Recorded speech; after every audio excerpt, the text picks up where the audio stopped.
Alrighty then, good morning, good evening, good afternoon, and whatever time zone you happen to be in. My name is Michael, I am the Dead Aussie Gamer, and you can probably tell this is not my channel. I have hijacked none other than my dear friend Robert Hartley, GM, and of course his community in order to run none other. That's right. Just soak it in for a moment, because we're right here. We're here right fucking now. You know, it's the whole thing, right? We are here to play some Pathfinder. Woo! Pathfinder on my channel? Yeah. What is this? What is this? Literally, you've said it. It's in there. It's Pathfinder on your channel. Like, I mean. Oh, okay, gotcha. Yeah, That's it. We have just the words in that order. That's what we're doing. Yeah. So so for those of you who are not aware of the grand tale, because I feel at this point it's a grand tale. I have never. This is a saga. Yeah, this is Oh a my saga God. at this point, I have and we haven't even played. This is the first time that a saga has been written about a character that has not actually gone on any adventure yet. that has not actually seen the light of day yet. This is a saga of creation of this character at this point. We're gonna see him expressed in full. Yes, this is a character that is 5 sessions in the making now. Yes, at least. Yeah. At least 5 sessions in the making. But the crazy thing is that this didn't even start on as our idea. I remember you were doing your fundraiser on your channel, and it was like a last hour long-winded ditch of like, I'll play Pathfinder with Dag, and lo and behold, we went down this rabbit hole.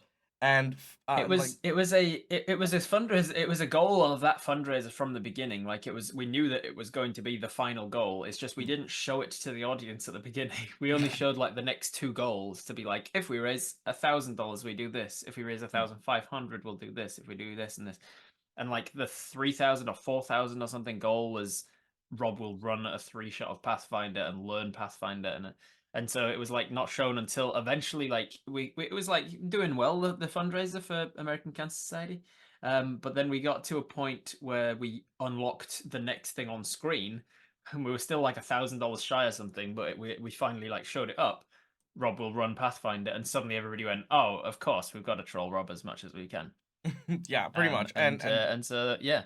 And then Rob decided to call me and drag me onto this big trolling spree thing, and I have never taken 20 hours to make a character, I'll have you know. Like, just to point this out there, you know, countless hours of Pathfinder under my belt. I have never spent so long on a single character in my life. And ended up with something completely unusable after all I of mean, your time to show for it. Well, hopefully it's going to be usable. I mean, you know, like, I'm actually kind of glad because at the very least, you know, if it's functional, then we did a job of some kind. Anyway, a job of some kind. Yeah, a job of some kind. But yeah, so here we are for the actual play one shot. We're not just going to be yammering on about, you know, how much we suffered and endured to get here, but we are now here. We are here, and you guys do not need to wait any longer for the tale of the epic adventurer that we realized we had either forgotten to name or hadn't written it down anywhere. So, Rob, what is the name of this arduous? Why did you go? Well, we figured that he needed something. He needed a name that was appropriately chaotic. So let me explain who he is first to the people who didn't see the first 4 episodes of our creating of this character. This character is as dictated by the trolling chat when we were doing the fundraisers for it. This character had to take different levels in different things as he leveled up. During the fundraiser, you had the opportunity to, every X amount of dollars you donated made me either put another level into this character, or put a mythic level into this character, or put a prestige level into this character, which are all different things in Pathfinder. You could also use your donations to add different features, different feats that I had to take. I had to take a familiar at one point. I had to go to school and learn various things that there's Pathfinder rules for during my schooling. I had different background elements that I had to include. I had equipment that I had to include. There was a lot of complexity that you guys had to add with your donations. So what he ended up with was 7 levels of Archmage, 1 level of Bloat Mage, 1 level of Hierophant, If these things don't mean anything to you, it's because you're used to watching D&D like me. They also mean nothing to me either, so that's going to be exciting. He's also got 1 level of Kineticist Dark Elementalist. He's got 7 levels of Mystic Theurge. He's got 4 levels of Occultist Reliquin. You may noticed at this point that I haven't said Barbarian or Rogue or, classes that I know anything about. He's got 1 level of Paladin. Oh, that's one that I know. Oath Against Undeath. That's not a D&D one. Don't know what that does. Okay, I've got 2 levels of Pathfinder Field Agent. That's just the name of the game. It's like having a class in the game called Dungeons and Dragons. What do I do there? I don't know. I've got 2 levels of Trickster. 1 level of Winter Witch. Yeah, I'm still going. And 3 levels of Spirit Whisperer Wizard. So for 30 levels total, I have a lot of stuff, this guy. What kind of levels in Magic? Yes. Yes is the answer. So yeah, that's the character I'm playing today. And appropriately, we decided that because he's a mismatch amalgamation of garbage from all classes, he needed an appropriately mismatched name. So his name is Osteomangersenibald. Osteomangersenibald. That's his name. Indeed. Osteomangersenibald. Yep. That's definitely not going to get incredibly irritating to say partway through an exhausting stream. So yeah. He doesn't accept nicknames. You have to say Osteomangersenibald. You have to say the whole thing. Yeah, every single time. Yeah, of course. Now, he doesn't use pronouns either. Osteomangersenibald doesn't use pronouns. He doesn't? You have to say Osteomangersenibald's full name every time you reference every single time. Osteomangersenibald. Right. Osteoporosis, somebody's saying. That was actually the original. That was actually where we started. We started with osteo because that sounds really fancy, and that was that. All right. But yeah. So this character, with no pronouns, is going to be played in a Pathfinder adventure that I've written, catering to not only that, but also all of the donations that happened for the story of this character. The backstory, the future, the history. We have an arch rival that has been thrown into the mix. It is going to be awesome. It's going to be amazing. But of course, as the nature of this character's birth, so too is this one-shot. Because, much like life and all these other things, we are the only species on this planet to have to pay to live on it. So we have decided to turn this into yet another fundraiser where we are working tirelessly and hard to keep bringing to you all of the cool, wonderful, and amazing things. And so we have a number of incentives for you guys. Why am I floating? Don't float away, Dag. There we go. A number of incentives for you guys to donate to the stream today, which will not only have stuff that'll impact the game as we are playing, but also work towards a series of stretch goals. But let's talk about that over here with Dag's new fancy shwibbity things. Woo, yeah. Look at this shwibbity. I know. Dag learned how to animate stuff. Okay, so as you guys can see here, and at the very, very top of the screen there, we have a measure of stuff that is going on. So first of all, we have our donations. Starting with our $10 donations, you can award our dear friend Rob a hero point. What is a hero point, you ask? Another mechanic in Pathfinder is what it is, with some slight alterations from me, because I have other ways I like doing things. But anyway, a hero point can be basically used for one of 3 things. It can be used to stave off a killing blow. It can be used to roll with advantage, or it can be used to approach the bench and petition the GM for shit that isn't in the game, which is not likely, but it might happen. You'll never know. Yeah, because sometimes I'll look at this sheet and be like, there's just not enough that I can do. No, of course not. I want to do something outside of this, and then I'll. Of course, can I weaponize an infant? Is that something I can? Is that something I can do? Well, it'll cost you a hero point, but we'll make it work. So yes, that is what a hero point does, and these are quite useful. These are quite powerful, and Rob can stack them up, or and get a little bonus there. Next, of course, because I am a sadist, a $20 donation will give our friend a natural 20. Because Why roll them when you could just have them? Yep. Now, Just- now they could, as if they donate the nat 20, give you the nat 20 also, right? If they can give me the if nat they 20 choose too. They can when choose to give me. donating. Yes, they can. Yeah. And if you want, you can also give me what's called jinx points. You know what? I'm gonna even write this down because I wasn't Hero going point to. / jinx point. Hero point / jinx Is that point. your is that the GM's version of the Yeah, jinx, it's the hero GM's point? version. Hero $10 hero point or jinx point. jinx point. Yeah. $20 There it is. nat 20 token for either of us. Specify who you want when you donate. And then of course, so jinx points basically can be used to counteract things, make things more complicated, or I can roll with advantage. So there you go. So yeah. Then we have the $50. What do they get for 50? What do they get for 50, Dag? What does Power Jammer mean? What is Power Jammer? Power Jammer comes from you guys because Dag listens to you. Dag hears your commands and has put this in specifically from conversations that Rob has had about this. If you would like, Power Jammer will allow you to select one of Robert's character's many classes and simply, for 1 hour of in-game time, switch off every power associated with that class, which we then have to figure out what powers get switched off. Or which normally would be an interesting boon, an interesting debuff to a character where you're like, oh no, I can't use any of my rogue abilities. I'll have to lean back on my one multiclass.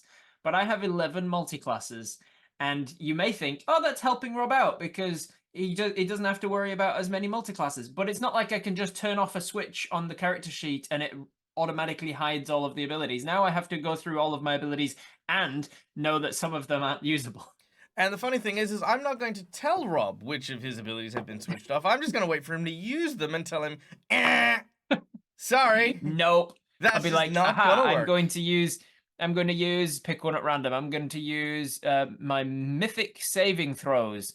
And you'll be like, no, actually, that comes from a class feature from your Trickster, probably. Doesn't even say on the sheet. Probably Mystic Theurge. No, it's your Trickster. Or something. Is it Trickster? Is it? Yeah, because it's a thing. But yes, so yeah, stuff like that. Now here's the other catch with that one as well. Keeping in mind, if you donate for Power Jammer, you do not need to use it right away. You simply have one locked and loaded to use whenever you would like. This can include in the middle of Robert's turn. You can be like, Rob's using his Archmage abilities too much. I'm gonna turn off Archmage. Yeah, or you can watch as he's like trying to figure out how to use his kinetic dark energy blast, and then before he's actually finished reading the actual ability, just switch it off and just be like. So you get to decide. You're locked and loaded, and you get to decide exactly when you can switch it off. What's happening? Yeah.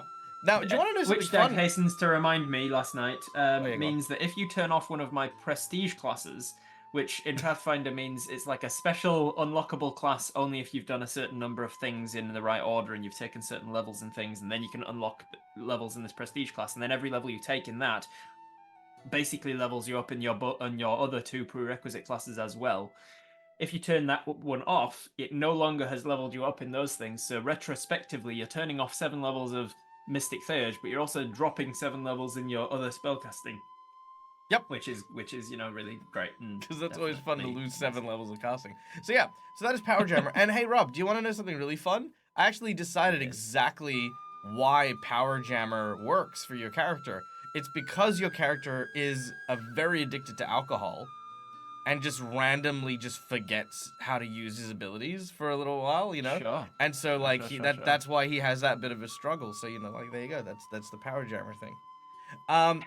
The next one's an interesting one as well. The next one is a $100 chat versus Rob. What is chat versus Rob, you say? Now, the adventure is basically going to revolve around this very powerful character, and this powerful character has made powerful enemies. Chat versus Rob will be, you decide on a mob of minions. This could be skeletons, this could be goblins, this could be armored mercenaries. Whatever you would like, the chat and all the people here, all the lovely people who happen to be in chat, happen to then transform into these minion-based monsters who must then take the bone or pound of flesh that they require from Osteo Mangerson Bald and engage in a glorious, glorious battle as either Osteo Manjernabald tries to escape. This name is going to change so many times. Tries to escape from chat or tries to defeat chat, depending on the circumstances in which they're in. And yes, you can use this multiple times for multiple different things. You could have skeletons appearing. You could have skeleton giants appearing. You could have giant skeletons appearing. All of the things we could have just randomly happening, so we never leave the starting tavern if you wanted to. As long as they're in some way skeletons and giants. It could be the possibilities are endless. Yes, exactly. As long as they're all giants. Skeletons, yeah, basically. But they do have to be mobs, so you can't have, like, you know, an army of, like... Beholders. Beholders, yeah, right. Yeah, exactly. Or eye tyrants, or whatever they're called.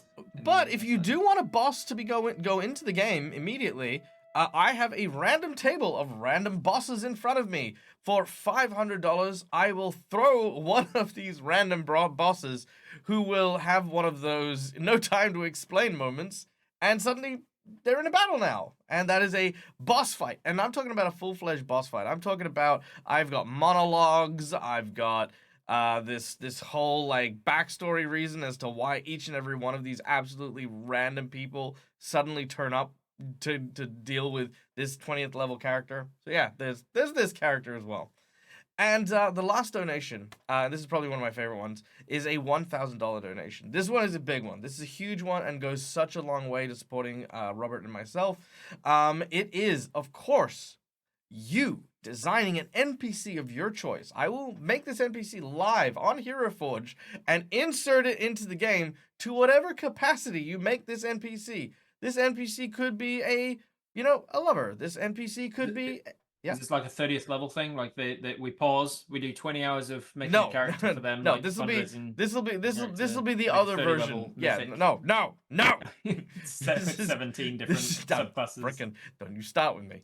I'm not doing that again. But we are going to have this NPC be whatever you would like. If you would like it to be an enemy, it can be an enemy. If it's a friend, it's a friend. If they come in with some magic item, they can come in with some magic item. But you get to insert this character into the game. And yeah, could be anything. Could be whatever NPC tickles your fancy. But don't tickle fancy, not without consent. Okay.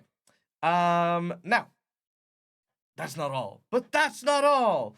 We also have stretch goals that we are working towards for this particular stream. Each of these stretch goals is going to give and unlock a new thing that we're going to, give to you guys. So the first $1,000 stretch goal is Divine Intervention. In the game, we are going to have an encounter with a deity in which Robert's character is then going to be fully restored of all of the suffering that he is about to endure. It is going to... I'll be working my way through things. I'll run out of spell slots in some level and I'll go, okay, I don't need to worry about Hierophant anymore because I've used my one Hierophant spell slot, and you can't switch between spell slots on certain classes and things and abilities. And my Winter Witch ability is gone, so I don't need to worry about that now. I've basically only got Archmage and Mystic Phage left, and I'm working it out. I'm working out the character. And then we hit $1,000 combined total, and Divine Intervention. Suddenly, I long rest and get everything back again. I have to refresh all of my abilities. Yep. And go at it again. For $2,500, when we hit that, we will do this adventure as a part 2 and have another run at this. Because this guy was gonna be the last time you see Osteoman Garasunabald. I'm not even gonna lie, I wasn't wanting to see him this time. Like, just... yeah. I was seeing this guy before we finished making him. It's the only time I've wanted a character to die, let alone the only time I wanted a character to die. Which is before I finished creating. Yeah, which is why the first donation thing is like you'll come back to life. Because it'd be so funny if you literally get killed and then the audience brings you back on. And then $1,000 Divine Intervention, he's back. Can't kill this fucker. And he's like, oh, even the guy playing him doesn't want to play him anymore. Yeah, that's it. Yes, all right. 2,500. That's we'll the come back 2,500. for part 2 of Yeah, we'll do a part Osteoman 2. Garasunabald. Now, at $5,000, we're going to do all of this again. And when I say all of this again, I mean we are going to create a new character. From square one. From square one. With the same donations that we had for Level Up before, but using Pathfinder 2nd Edition. And we're gonna go on this roller coaster all over again. So all of the things I've learned about how Pathfinder works will be adapted and changed in subtle ways. Oh, is that Not what you so think? no not so changed as to be like, oh, this is a completely new. This is Call of Cthulhu, and your brain can go like, oh, I'll categorize that as a completely different thing and learn again. No, it's close enough to be like, oh, this is gonna confuse me about the things that I've learned about this edition and then this other edition. Nope, because we're going to be doing remastered, which means nothing you have learned about Pathfinder will translate. At all. Okay, nothing. great. You may as well have been Cool, reading cool. like a barroom coaster menu. You know, like literally nothing you know about first edition is going to help you in the slightest when we tackle 2E. Right. Okay. So there's that. Well, luckily we're not going to reach 5,000 goals because that's an insane amount. That is pretty insane. I mean, I just threw these together so I wouldn't have to look at it again. We have 7,500 where we're going to do the same thing with a special guest. Who that guest is, I don't freaking know. We don't know anyone. yet. But we will have a guest and they will be very special. And if we hit the $10,000 massive donation, if we get that to that point, we will do a multi-episode campaign. We'll actually do a proper campaign with Pathfinder 2nd Edition, with the special guest, with Rob, and we'll you know, make it work. At which point I can't just like blag my way through a 3-hour one shot and be like, oh, I'll get to the end and be like, oh, it was fine. Like, no, I have to actually genuinely learn the rules and understand how to play it because we're playing a multi-episode campaign. Yeah, that's it. Basically, at that point, the Pathfinder 2E campaign, if in the absolutely insane possibility that we actually reach $10,000, which I do not anticipate at all. But if we do, then this will not be the character that I'm playing in that campaign. Yes, to be not clear. Osteoman Garrisonable. Yeah, and to be clear, if we do get to that point, there will be the one-shot with the Abomination 2E character, but the campaign will be a campaign.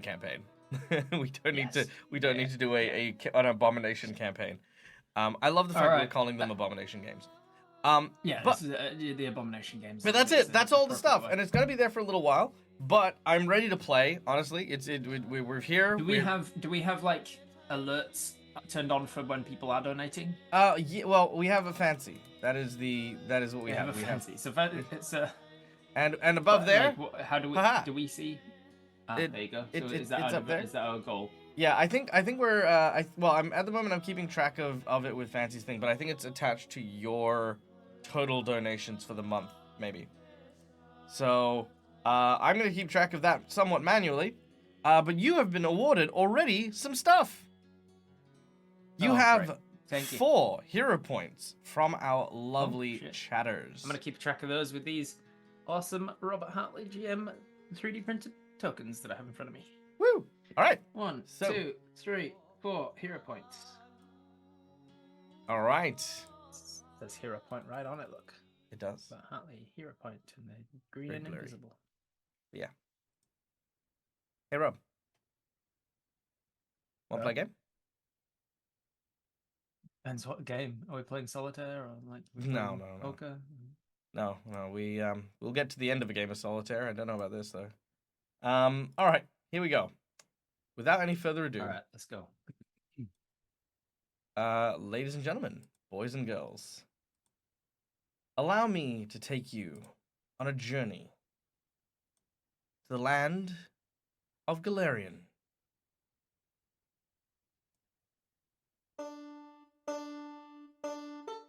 Nestled in a small coastal town is a small, ramshackled, and rundown shack. It is a rum runners called the Golden Moments.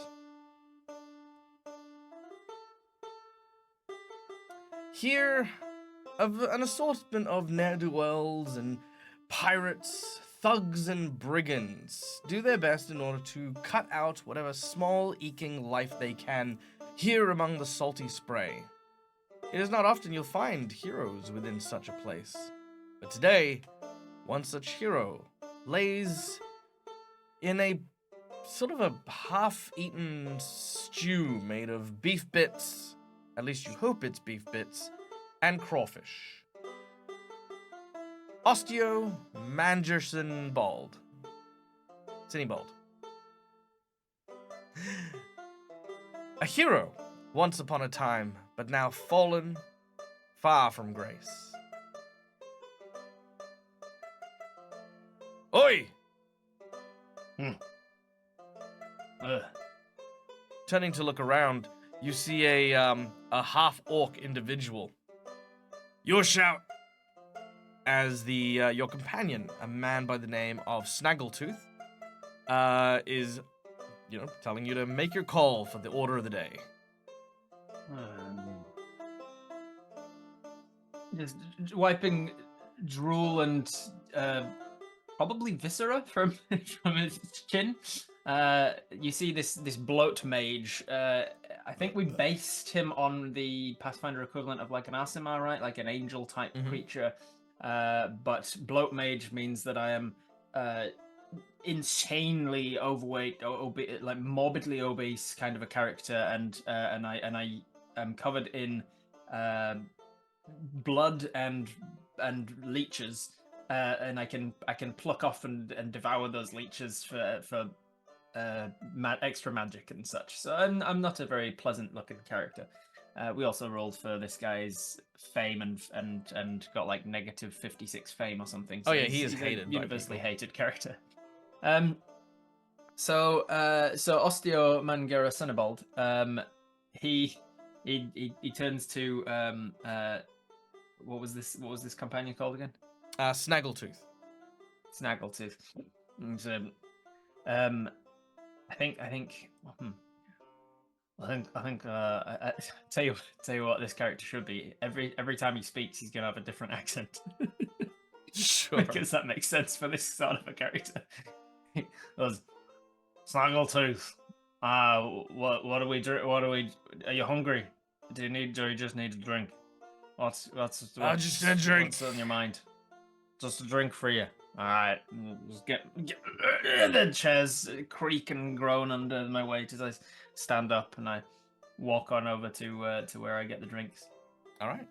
As you walk over to where you get the drinks, you see behind the bar what looks to be a azaketi, a aquatic fish-like creature that looks like this.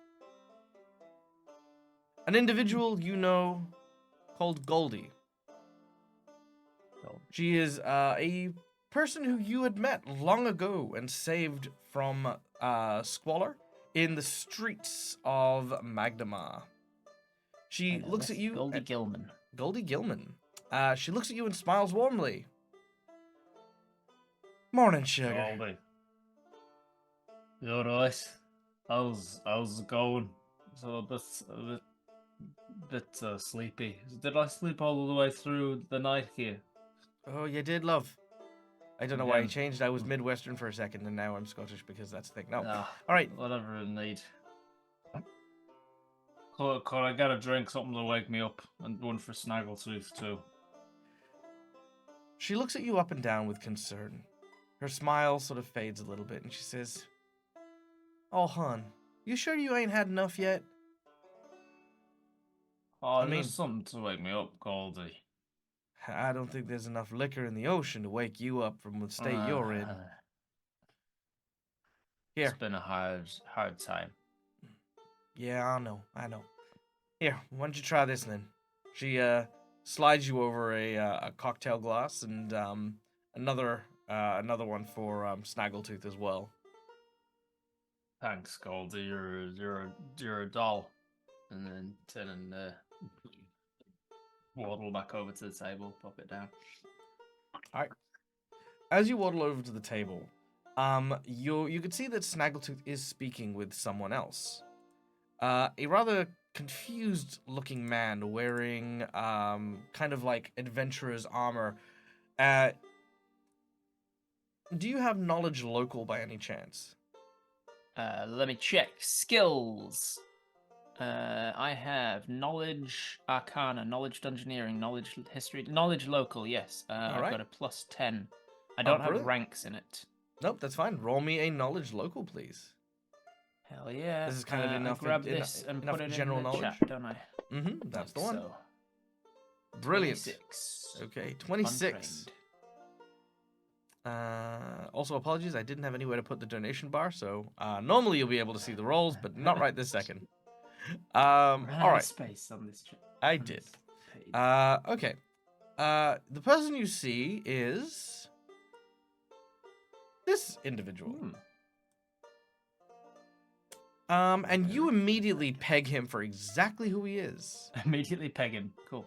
Yep, he had fun. He is a Pathfinder. Pathfinders in the world of Pathfinder are scholars, historians, and adventurers who travel the world gathering information and experiencing history as it unfolds, recording them in the infamous Pathfinder Chronicle, as well as gathering artifacts and sending it to their lodge for safekeeping, or so they tell people. Yeah, I definitely know all of that because I'm second level Pathfinder field agent myself. You are. This individual seems to be talking to Snaggletooth, going, excuse me, I seem to be looking for a osteo. He's looking at his notes. Stop right behind him. Man, son, bald, osteo man, just sonibald. Do you know of a person? Are you able to make that many syllables? Snaggletooth looks up and looks at you, and he sees what you've got in your hand.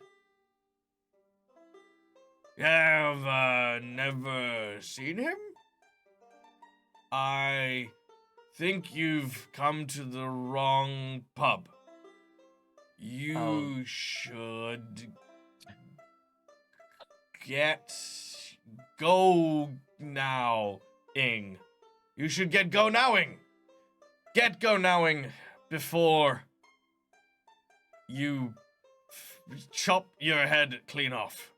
Yes, that's right. You should get going now before your lips fall off and your head gets ripped and you will not be able to... Oh, stop talking now. With a look of confusion, he gazes at... He looks around. He follows that guy's eye line. Yeah, he does. He literally just follows his eye line and sees Osteo Manager Cinnabald. As he does so, he says, "Oh, sir, So he fumbles around with his notepad and he says, "Sir," he sort of hobbles over to you as he tries to reach you. I don't know why you think I'm the man you're looking for. As if like, he's got a description of who the guy is looking for, and it's like, is anybody else going to fit the description? Yeah, he's has an overweight guy with a halo and maggots crawling covered on in his leeches. It's like, listen, sir, I know that you and the society haven't seen eye to eye for some time now, but I'm here on urgent business, and I am not taking no for an answer.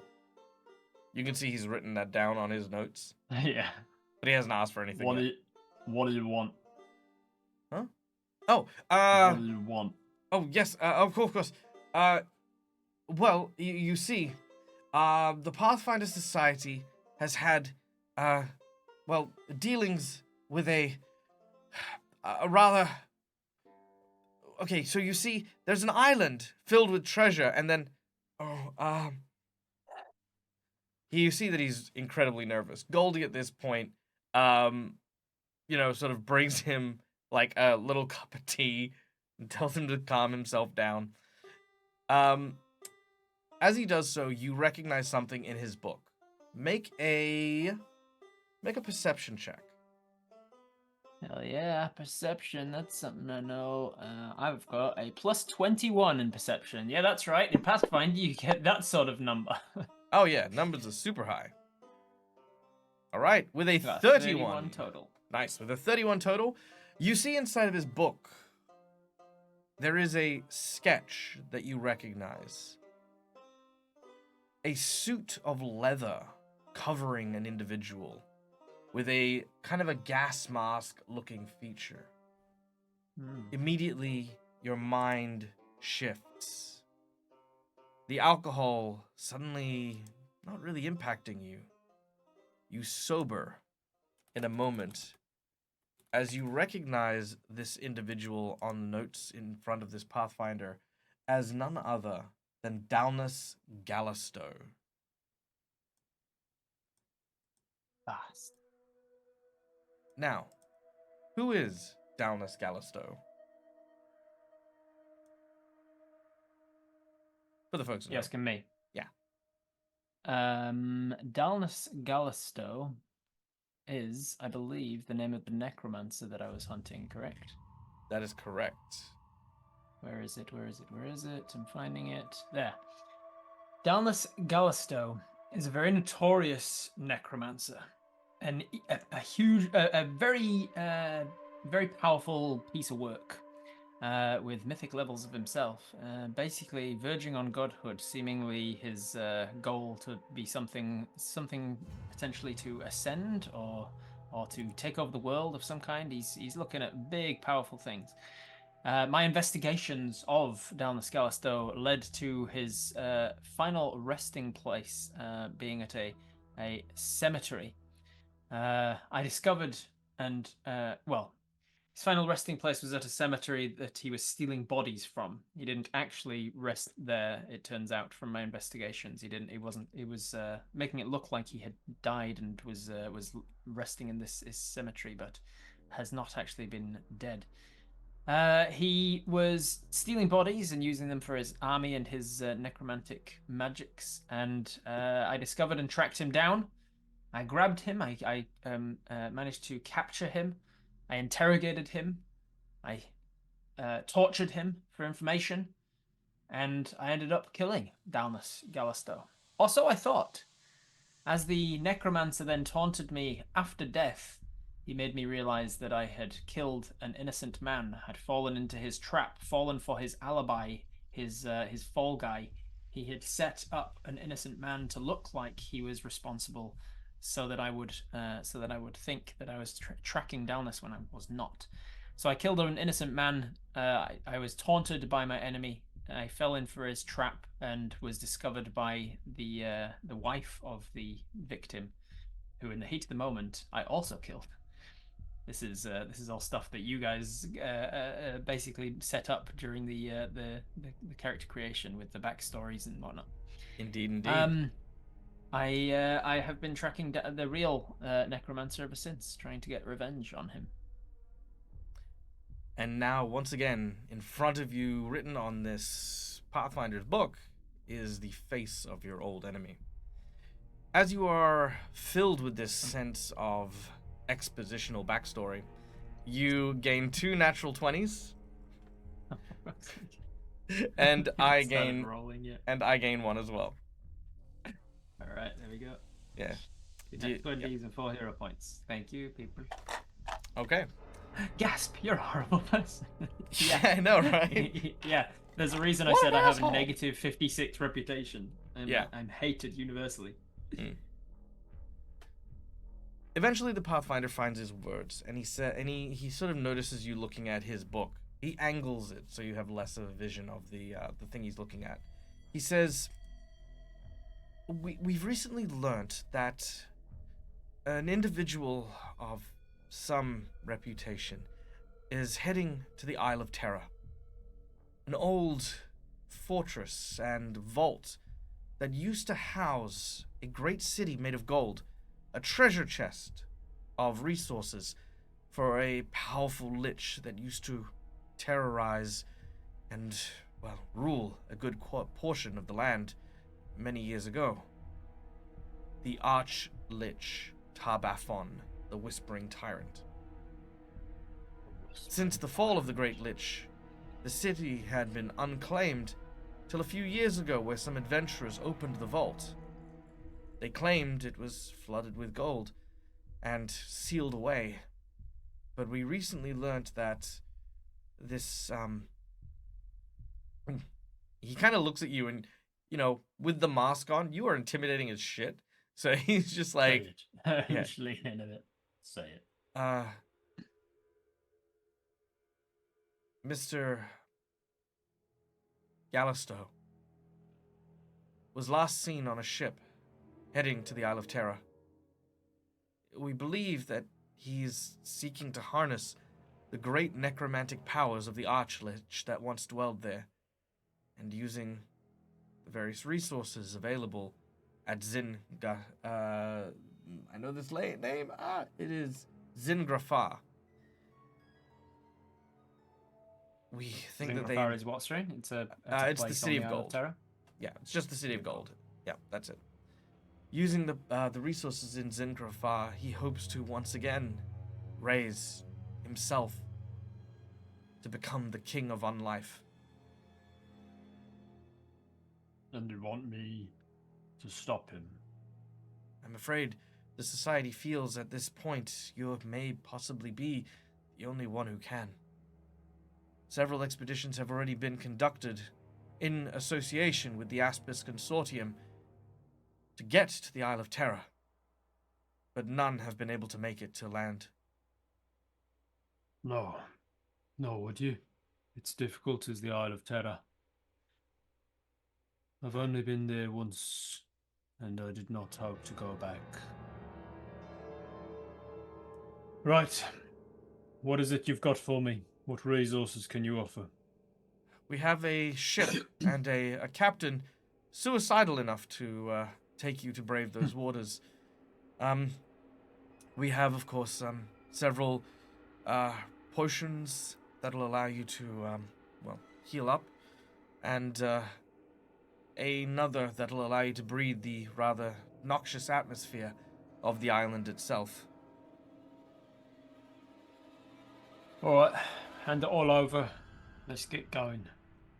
He hands you a small container filled with the aforementioned resources, but says that unfortunately he will not be joining you on this expedition. Your captain is awaiting for you in the ship across the way. I wish you good luck, and Probably for the best. You'd only slow me down. Come on, Fuck. Snaggletooth. Hey, what? Come on. Where are we going? We're off to die. Again. Oh, okay. He sculls the rest Drink of up. his. I hand him the... Yeah, hand he'll him the skull the cocktail. drink, and he'll go, ugh! Ugh! This is water! Yeah. Nasty, eh? Yeah. Alright, let's go. Alright. Together with Snaggletooth, you make your I way. put my hand on this dude's face and just kind of push him out of the way. He just Walk gets to the dock. pushed. I'll be back soon, Goldie. You take care now. Make sure you come back. I don't think I can keep this place running afloat. Not with the amount of money you end up drowning here. Yeah. Make sure you come back. You haven't settled your tab. All right, I'm gonna head out and look for the ship. All right. On the docks, just outside, is a rather grand vessel. A beautiful. I have a feat called Greater Penetration. I've just realized. As opposed to lesser penetration. Sorry, continue. Yeah, cool. Fair, And I'm fair. gonna make sure that I try and use Greater Penetration at some point today. I like that. The sound of the sea greets you as you head out, a sound that you are all too familiar with. And as you make your way out to the docks, you see a beautiful ship, a three-sailed sloop that it looks to be in quite good condition. Old and worn, you can see the ship itself has gone through many battles, but has still been taken very good care of. The crew moves around with very, very determined and very, very clear goals in mind, barely taking any notice of you as you board the gangplank up to the main deck. There, a very unusual captain awaits you. What As- unusual in what way? Well, weirdly enough, the first thing you notice is that he seems to be wearing a mask just like you. Oh. A large tengu stands before you. You son of a bitch. You son of a bitch. Does he look like this? He kind of, yeah, you know what? I didn't notice it before, but he kind of You does. didn't notice. You He didn't kinda notice that. He kind of sort of does. So Robert, Have I I'm gonna met make this you guy roll. before? I'm gonna make you role play with yourself for a little while here. You want me to play with myself? Yeah, Is this basically. what the Just, fundraisers come yeah, to? yeah, exactly. It's what the fans want, Rob. You know, they just It's want what to. the fans want. They just want, For extra donation goals, Rob will play with himself on stream. Yeah, that's So it. as you see him walking up the gangplank, and the whole ship kind of lists a little bit as I walk up onto the ship. You'll see Captain Razorbeak. He was he had this sort of I had a squished kind of vocal cords and a lower tone. That's him. And he had so this is a character you'll see is it's a Tengu's kind of like Kenkus or Raven folk. This guy keeps a mask on, as you see there, and he is from a 12 episode. It's 12 episodes. Yeah, that we did didn't 12 it? episode run. It's from a 12 episode campaign that Dag ran on his channel that is available on your YouTube.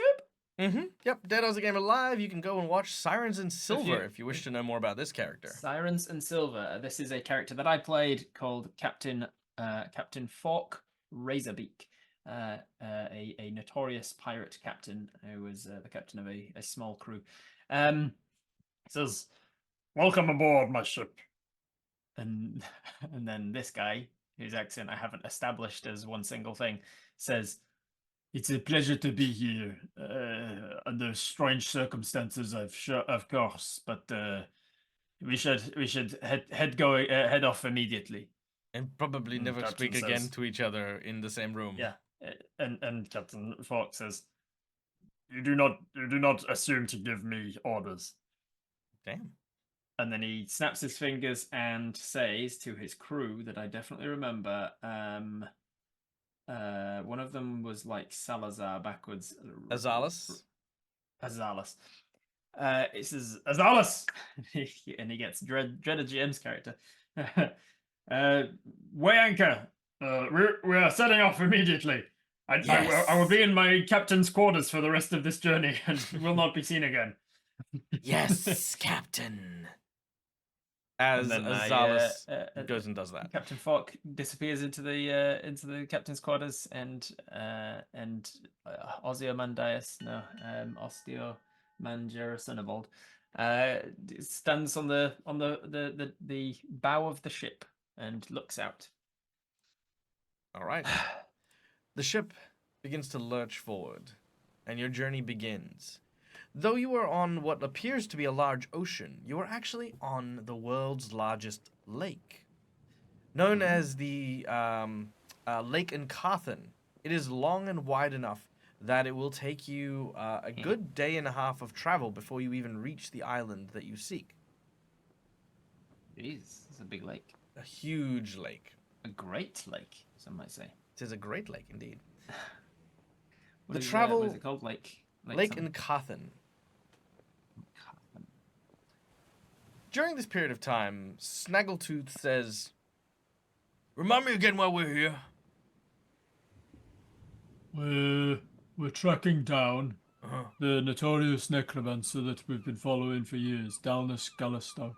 Oh, because he owes us money. No, he's like he's a horrible murderer that's going to end the world. Horrible murderer. That's what I was gonna say. All right. Yeah. And what exactly is your plan once you come across this Downus? I'm gonna kill him. Yeah. Yeah. I mean, weren't so good at that last time. You guys, Well, that's because it wasn't him, and I did actually kill the guy that I thought was him, so I was successful at that. Oh, that's fair. That's true. Slippery bugger. I've never not killed him when he was him. You've never not killed him when it Yeah. wasn't him. Exactly. Right. You get it. Yeah. Him on the back. Oh, okay. as this happens, you enjoy the fresh air for a change. It's quite pleasant. It's quite enjoyable, until all of a sudden, Oh no. people begin to rush past you, moving in and around the deck. You hear the whole ship itself swaying and sliding around. What's happening? Somebody tell me. A large dragon with gemstone scales turns to you What's that all? and says, "We're not sure. We think we're coming about. Something's moving beneath the bows as we get closer to the island." Further up ahead, you see these dark clouds looming overhead. But the weird thing is that they're not just black. The clouds are bright red. Huh. I don't think that's normal for clouds. No, it bloody isn't. You see a harengon, a rabbit person up in the crow's nest, yelling out at everything she sees. "Something's in the water up ahead. I'm not sure what it is, but it's big." I can handle big. Well, let's find out. As erupting and rising from the surf is this large, very deep, dark blue body of water with glowing eyes that loom over the ship. I've got this. I've got this. All right. All right. I Entering have our a first combat. I have a feature called something initiative, which gives me extra initiative somethings. I've got a million different features, and they're on here somewhere, and I've definitely seen it already at some point. It's mythic initiative or something. Oh yes, Mythic Initiative. But that is okay because you will go first regardless. Sweet. All right. Great, because that definitely gives me lots of time to work out what I'm gonna do. Absolutely. Kinetic blast. That sounds like something that could be useful. Class feature at first level, a kineticist. So that's coming from my dark elementalist kineticist ability. Gains a kinetic blast wild talent of their choice. Kinetic blast must be a simple blast that matches their element. So dark elementalist. Do I get the impression that dark elemental stuff will damage this dark blue water? You're not entirely sure, but the dark element is kind of like negative energy. Okay, I feel like that could work, and if not, even if it resists it, I've got my greater penetration, which is to do with overcoming their resistances. Blah blah blah. Single target up to a range of 30 feet. I imagine it's more than 30 feet away. No, it's actually come up just in the at the front Just of the to ship. 30 feet. I'll lean off the edge of the ship. 30 feet. Must have at least one hand free, that's fine. All damage from kinetic blast treated as magic for purposes of bypassing damage reduction. Blast counts as a weapon for purpose of weapon focus. Never considered to be wielding or gripping the kinetic blast. Can't use vital strikes. Weakest kinetic blast, blah blah blah. Tell me what it does.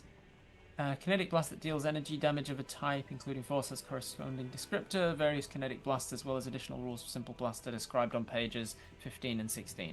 Well, describe them here.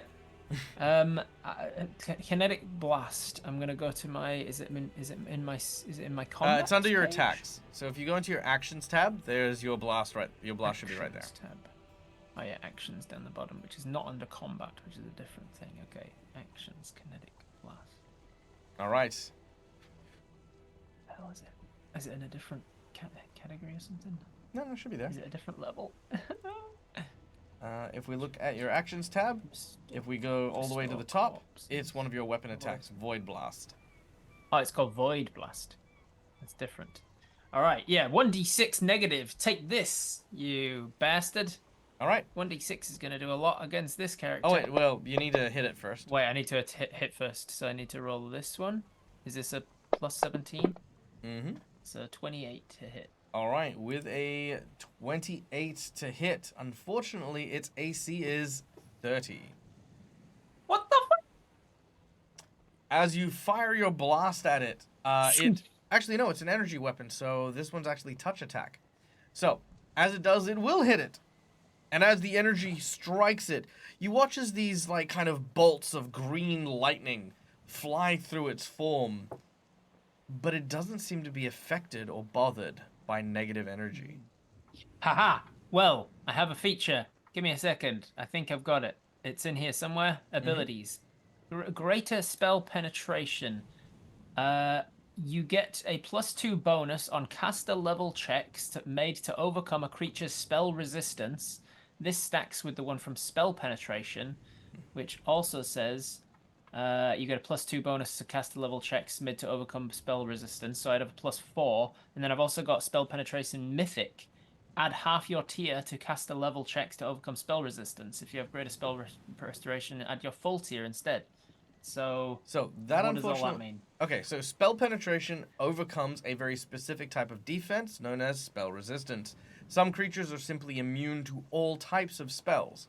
This, however, is not that. And I'll say that given your character's backstory, you'll know exactly why. As you strike it with negative energy, you immediately ping and identify it as undead. The undead are immune and actually heal from negative energy damage. Sweet. I may have healed it.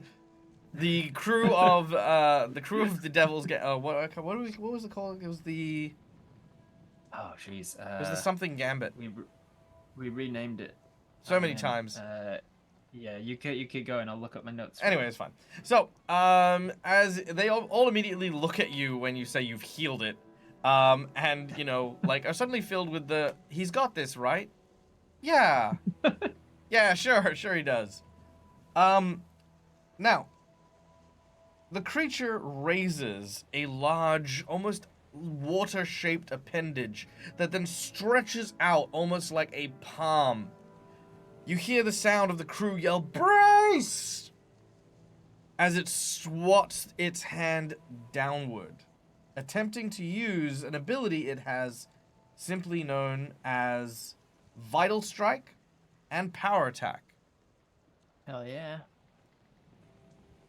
Which I'm sure I have reactions to do something about at some point in my million things. All right. What is know thy enemy? Know thy enemy. Knowledge checks. No. Infusion. Surely one of these is going to help me. All right. The slam hits at a 25. Is he aiming at me or the ship?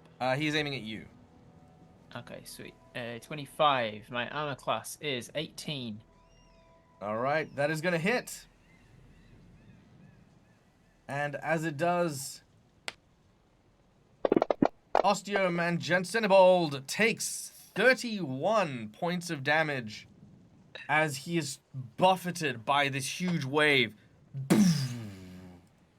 that swoops down and hits you. 400 and some hit points. I'm good. Hey, that's true. You are good. All right. I'll need you to make me an acrobatics Undead check. Slayer. There it is. I knew I had a something. Oh, yep. I'll come back to that. You need a what first? Acrobatics. A reflex save. Reflex save. Yeah, I know it's an acrobatics on this first page, presumably. Mm-hmm. There it is. First fortitude. I got a 15 on reflex save because I'm not very reflexive. Yeah, that's right. A 15 is not very much in this game. 20. Dirty 20. Unfortunately, with a dirty 20, you are hero thrown. Point. Oh, Hero okay. point to roll it with advantage. Yeah, go for it. Roll with Hero advantage. point. Roll it with advantage. Here we go. Better. 28. 28 is good. You feel yourself sliding backwards as this water buffets you, but you manage to dig your feet in and stop yourself from sliding backwards at the last minute, placing your back foot against the railing as this creature is moving. Now, even the slightest moves from this massive creature is causing your whole ship to list back and forth, back and forth. The crew is doing their best to just keep it from tipping over, but things are looking pretty bad if this thing keeps, wailing on your ship. I got this. All right. You're I got up. this. I have Undead Slayer. Let's see what it says. It says, Instructed at a young age in the tenets of the faith of the Pharasma, you view the undead as an abomination that must be destroyed so their souls can journey beyond to be judged. You gain a +1 trait bonus on any damage rolls against the undead. I get +1 damage to them. Great. Yeah, that's as useful as I thought it was going to be. Surely I've got something else even better. Smite eat. Do I get the impression this is evil? Are all undead evil? Yes, they are. Awesome. I have a feature called Smite Evil. Once a day, my Paladin feature, Oath Against Undeath, allows me to call out the powers of good to aid me in struggle against evil. Swift action. As a swift action, which is like my bonus action, right? A Paladin chooses one target within sight to smite. Within sight. So this one. Bam. If this target is evil, the Paladin adds my Charisma bonus to my attack rolls and my Paladin level to all damage rolls against the target of my smite. If the target of the smite evil is an outsider with the evil subtype? Is it an outsider? It is not. Oh, actually, maybe it is. Hold on one sec. Or an undead creature. That's an option. It is well, undead. So yes, yeah, undead. it is undead. If the target of the smite evil is undead, the bonus to damage on the first successful attack increases to 2 points of damage per level the spell. Jesus Christ. 2 extra points on per level the paladin possesses. I am a first level paladin, so 2 extra points of damage plus the 3 plus the 1 from smite, so that's 3, plus the 1 from slay undead, so that's 4. So I'll do an extra 4 damage if I hit it with something. Regardless of the target, smite evil attacks automatically bypass the damage resistance the creature might possess. Did it not do damage to it before because of damage resistance? No, it didn't do damage to it because it's undead and negative energy heals it. Got it. In addition, when Smite Evil is in effect, the Paladin gains deflection bonus equal to Charisma modifier. Deflection bonus to my AC against attacks made by the target of my Smite. The Paladin targets a creature that's not evil. The Smite is wasted with no effect, but it is evil. Okay, the Smite effect stays in place until the target of the Smite is dead, or the next time the Paladin rests and regains use of the ability. So you could make me rest with a divine intervention. And then the Smite Evil disappears. Okay, so first thing, Smite Evil once a day. That's what I'm using now. Is it an action? No, it's a swift action. It says. Cool. Swift action. Smite Evil. I point at this thing and I say, "I'm gonna smite you." That's how I say it. And then I've still got an action, right? Yep. You've got a swift act. Your swift action is used. You have a move and a standard action. Or a full round action. My standard action should be to just to hit it with something, right? Hit it with a spell or something, or no. I've got Masterwork Silver Dagger. Would that work against this guy if I throw the silver dagger? Yeah, that'll work. Also, I forgot right, you do take a little bit of extra damage because I forgot I used Vital Strike on you. Sweet. You take an extra 24 damage. You're dealing with that. That's fine. That counts on my sheet automatically, doesn't it? Yeah. 55 damage. Cool. I'm going to, as my main action, throw a Masterwork Silver Dagger at this thing, which gives me some kind of bonus on the. Why did I roll 3? What happened? Because you threw. Because you've got 3. That is your full round attack, which is fine. So your full round attack, you've taken out 3 of your silver daggers, and you have thrown them all. You get to attack 3 times. That's cool. You can. Okay, yeah, all 3 of them then. That is a 24, 20, and 38. I'm going to turn that 20 into a nat 20. Yep, not a problem. Nat 20 token. So that 24, does that hit? Yes. Oh no. Oh, so a nat 20 is 24 does not hit, but you have landed both a natural 20 and a you've used your 20 to convert the 2 into a natural 20 as well. So that's 2 critical hits. So the 24 missed, right? The 24 missed, yes. So I'm going to use another hero point to just re-roll that one. Sure, not a problem. All right. How do I grab on just your one of so these? on your attacks, I want you to there should be one of the numbers is 13. Yes. Grab that one and drop that one into chat only. Lower than before. Damn 23. It. All right. Okay. Unfortunate. So that one's gonna miss, but the 18 was turned into a crit, and the other one, the 23 was a 38, which I'll hit anyway. Okay. So then 2 crits. Then I grab the damage from here. Yeah. So what you want to do is on the bottom left-hand side of your Fantasy Ground screen. Yep. There's modifiers. Yep. Add 4. to that because you're adding the 4 for your Undead Slayer 4, and your Smite. Smite. And then as you drop your damage, hold down left shift at the same time, and it'll do crits automatically. How? So, that's my crit. Okay, 37 damage in 37 ignoring damage. DR. So it is, yep, just Correct. straight through and into it. The first dagger And then penetrates it, and you see this like golden beam go through its body from divine and holy energy. And then the second one that hit is without the crit. Oh, and it is a 14 crit as well. damage. Oh, why is that a crit? Because you crit twice. Did I? Yeah, your first attack was a natural 20 on its own, and then you used a nat 20. Oh, it was? Awesome. Yeah, you crit Oh, twice. yeah. Yeah, it was a nat 20. I didn't even see that one. Crit 19, full crit 19. Why did I roll? Oh, right. I was wondering why I had 4 of them, and that's because it had to crit confirm. Yes, sorry. In Pathfinder First Yeah. Edition, there's crit confirmation. I rolled three dice. So I just looked at the 3 most recent So I ones. need and saw one more- 24, 20, yeah. 38. So I need one more lot of damage. Okay, so then left shift. This is the damage. Okay, 31. 35. Because you needed to add that +4 as well. Yeah, why didn't it? Oh, did it change the modifier? Right. Yeah. All right. Easy. Okay. See, guys, Pathfinder's super easy. Super easy. All right. So the daggers fly out, and you see now these 2 impaled, glowing lights of silver in the middle of this creature's chest. It moves and sways back and forth. By the way, you've almost brought it to half health with that. Nice. And I have used my Smite Evil, so... All right. So that was your full round action and your swift action. It now goes to the creature's turn. It did not like that in the slightest, and is going to take out its vengeance upon you with yet another slam attack, using its power attack and vital strike.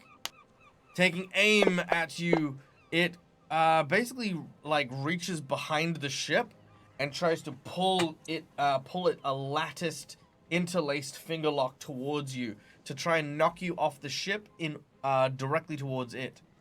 As it swings past, Archibald is hit for 36 damage, plus with vital strike. Is that a crit? Did he get? No. Okay. Plus another 31 damage from the vital strike. Ooh-wee. All right. I'm so alright. as it I'm pulls alright. you I've back only in, taken 122 wounds. I'm good. make a reflex save as the water now tries to suck you in towards the large creature. Water's trying to suck me off the ship. It is absolutely. Is a 25 gonna be a success? 25 is enough. It is. Okay. All right. Hold on to that. As it slides you forward, you once again put your foot up and catch yourself on the railing. Not today. As you do so, Snaggletooth gets up behind you, grabs onto your belt. What he has been doing is he has been getting some metal chains and tying himself off, and is now seated behind you, grabbing onto your waist, anchoring you to place. You are no longer able to be Nice. thrown or shifted. Nice. Good job, Snaggletooth. No kept you around for some reason. Thank you. What does Snaggletooth look like, by the way? I have no idea. He was an NPC that was supposed to just pass out in the pub. You brought him on this, and he is no levels of anything. So, I was expecting you to just be like, "No, I'm not coming to die," and then you're like, "Yeah, okay." So I'm like, "All right, Snaggletooth's in for a penny and for a pound." he really is. Yeah. So Snaggletooth. I'm gonna say he looks like a very rough orc. With like sort of very, very, disheveled hair. One of his tusks is like snapped off from like ages Nice. ago, and he's kind of replaced it with what looks to be like a shaved bit of wood that he's just kind of attached there, giving it kind of a gnarly, snarly kind of look. He dresses in very, very poverish kind of clothes. He's not wearing armor or anything like that, and he does have like it's kind of like almost like a pickaxe. With one end being made of like a broken bit of glass jammed into and sharpened onto a bit of wood, And the other side of it, you know, like the pick side of the axe, is actually the other bit of his tooth that snapped off. Like the tusk, he's just kind of wedged it in there. I love it. Okay. That is. So is it my turn? Yes, indeed. As a swift action, you can expend. I'm looking at Arcane Surge. You can expend a use of mythic power to cast any one arcane spell without expending a prepared spell or spell slot. Let's have a look at my spells. I haven't cast any spells yet. I've thrown daggers at him and I've smited, but let's have a look at my spells. Is that under actions? Yeah, it's under actions. Let's look at my highest level spells, see what I got. I got Symbol of Pain. That could be good. I got Poison, which is probably not going to do much against undead. Inflict Critical Wounds. Would that do anything against undead? It's a watery guy, so probably not. No. Inflict critical wounds is negative energy. Right, yeah. Gentle Repose. This isn't a corpse, is it? It is not. Let's move to Spirit Whisperer. This could be good. Spirit Whisperer. This guy's made of water? This thing I'm fighting? Kind of, yeah. Like negative energy imbued water. Let's have a look at Nightmare. What does that do? Nightmare, Phantasm, Illusion, Mind Affecting, Evil. Blah blah blah. Undead are generally immune to mind affecting. Feeble Mind, probably not useful right now. Ice Storm, that could help because it's made of water.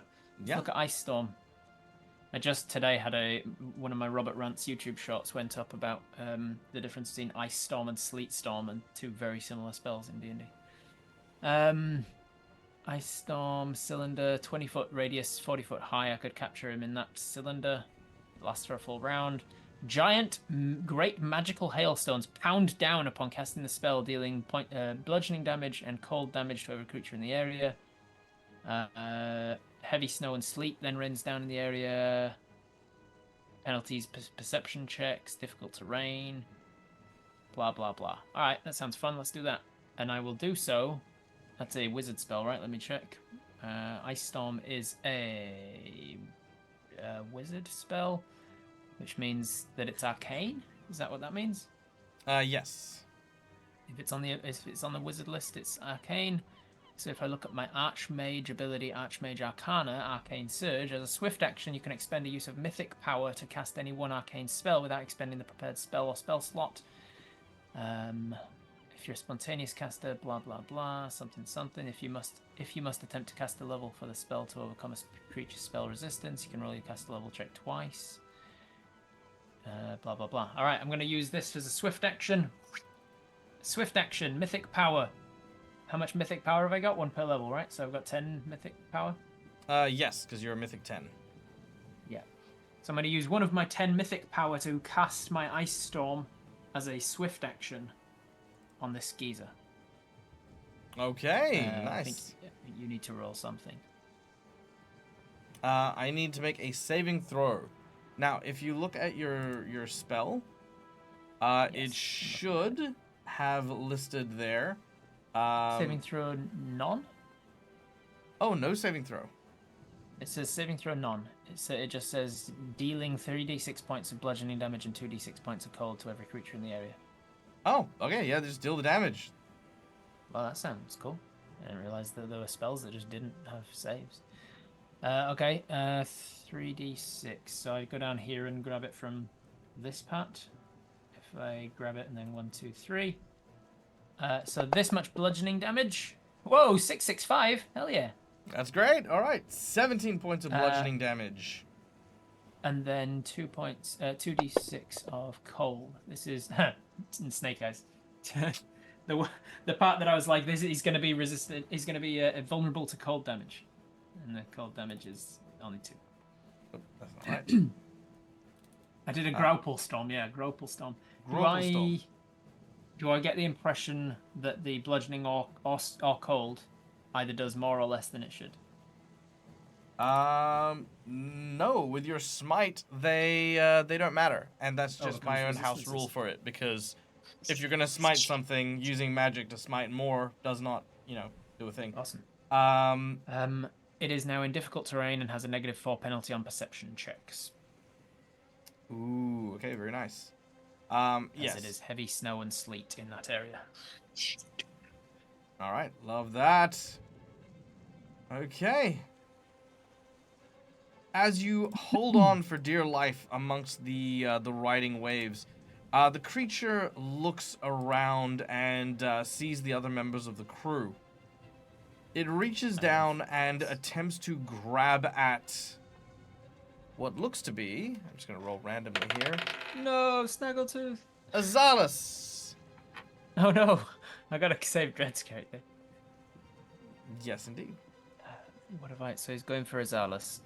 Surely I've got some ability in my many million things that. I can. I'm sure you can roll some stuff, but I'm sure I can jump in the way or something. All right. I'm not even gonna bother rolling. Amazing It is initiative, definitely gonna grab Azalis. Mostly because Azalis is probably stabbing it and trying to go up with it. Azalis "Yeah!" would be all over it. Yeah. So with a Azalis great would've sword, jumped on this Azalis thing. is Azalis just would have run to the edge of the ship and dived off to be like, attacking. yeah, pretty much. So Azalis is very much like in the swing of things.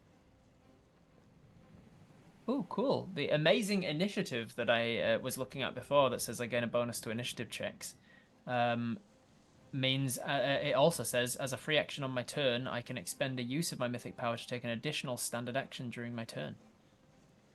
Yeah, Can't you use can. to cast a spell. Oh, cool. So I can action surge for a mythic point. Arcane Bond, that's the thing that gives me my spirit fox, right? Yes, it is. Which you can still summon if you would like. Yeah, maybe.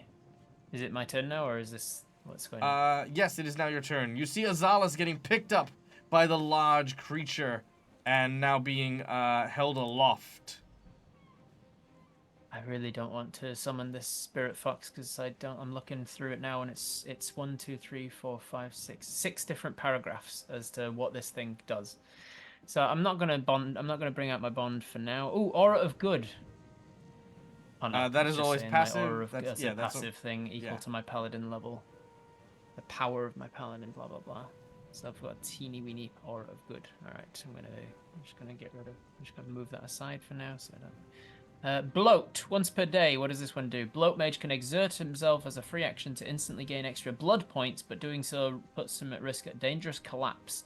At first level, I can bloat once a day to gain 1d4 points. What are my blood points again? They're basically what you would use for spells instead of spells, so you can cast for free. Okay, well, I've got plenty of spell slots for now, so I don't want to put myself at risk of collapse for no reason. Blood Pool. What does this one do? At first level, Bloat Mage gains a pool of blood points representing overload system to access blood to blah blah blah. This is the one that can let me cast for free. Yep. Each day when I rest to regain spells, regain blood points. Bloat Mages conduct constant rituals involving leeches or exsanguination in an attempt to regulate their systems. This is such a fucking gross character.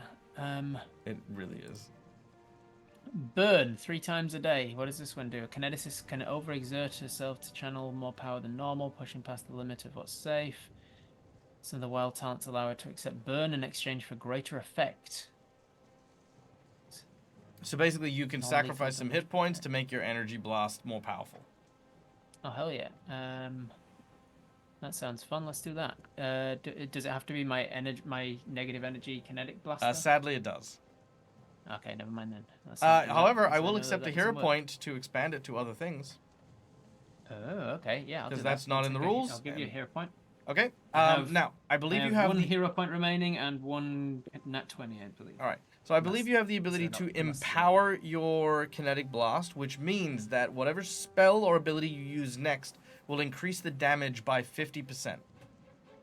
Hell yes! All right. So I've used Ice Storm. Let's go with. I was just complaining about this. Let's look at Sleet Storm now. A different spell. Driving sleet blocks all sight, even dark vision within it, and causes the ground in the area to be icy. A creature can walk within or through the area of sleet at half normal speed. Failure means it can't move in that round. Failure by 5 or more means it falls over. Extinguishes torches and small fires. Would it also potentially, with this empowerment, would it potentially freeze the watery elements of this creature? You know what? Sure. I don't mind. Yay! I wouldn't All mind right, if it because did that. it's not a spell that does. It's not a spell that deals damage. So if I'm empowering it with my elementalist kineticist thing for a hero point, let's say that it freezes him. I'm gonna use that. I'm gonna cast Sleet Storm. It is in an area of bloody blah, so maybe Salazar also gets Azalis also gets frozen. Don't know. Don't really care. We'll find out, I guess. Third level spell. Cast in it. How do I keep a track of which ones I've cast? There's spell. That's it. It doesn't get a save, I don't think, unless you choose otherwise.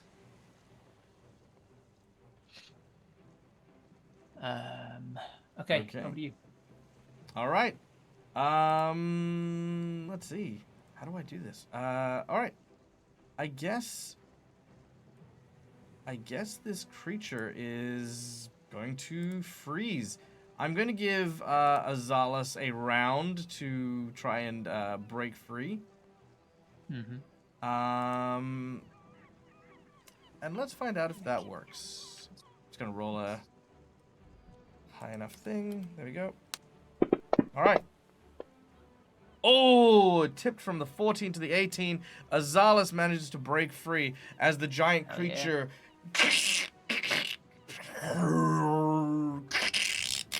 starts to freeze, and eventually it does completely freeze in place. There is a cheer that goes out. Everyone is ecstatic over the fact that the creature has been felled. We don't have long. Let's go. Keep moving. Move the ship towards the island. The ship tries to begin to move towards the island, but before it is able to, you hear the sound of this high-pitched cracking noise. You see the base of this large, now frozen statue of ocean start to crack as this spiderweb of breakage begins to peel from the bottom. And you watch as these huge chunks of ice suddenly fall from above as the creature, now top-heavy, topples down over the top of your ship.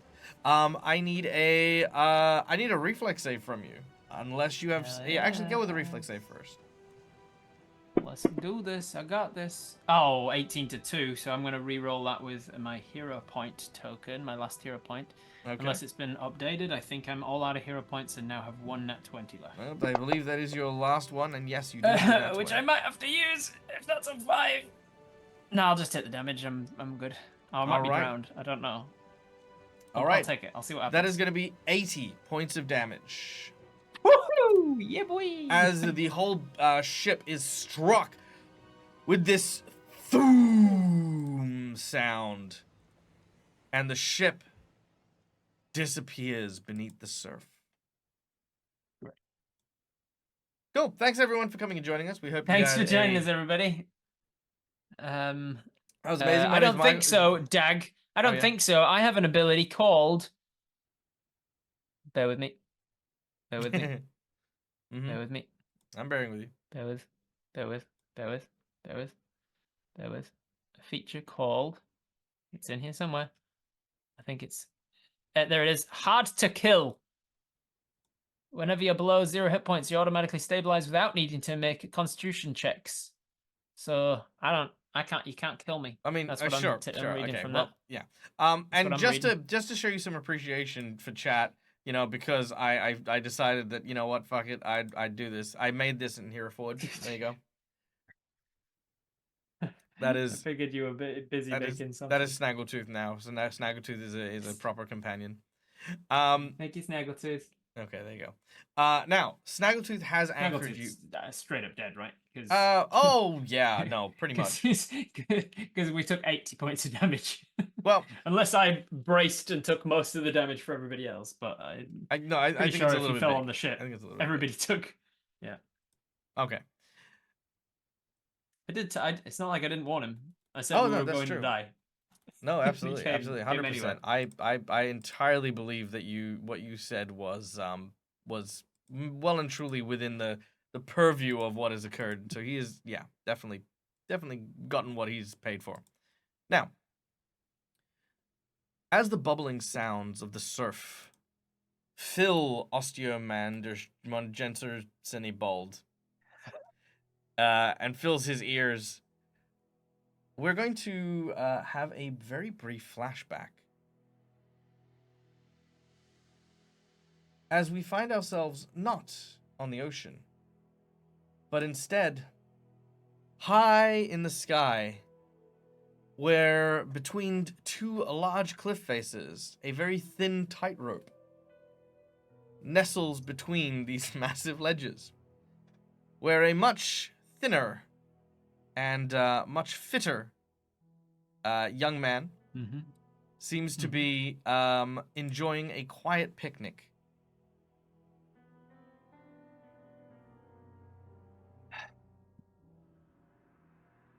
A man sits next to you, their features kind of obscured. You do not recall them all that well, but you know that this was a pleasant afternoon.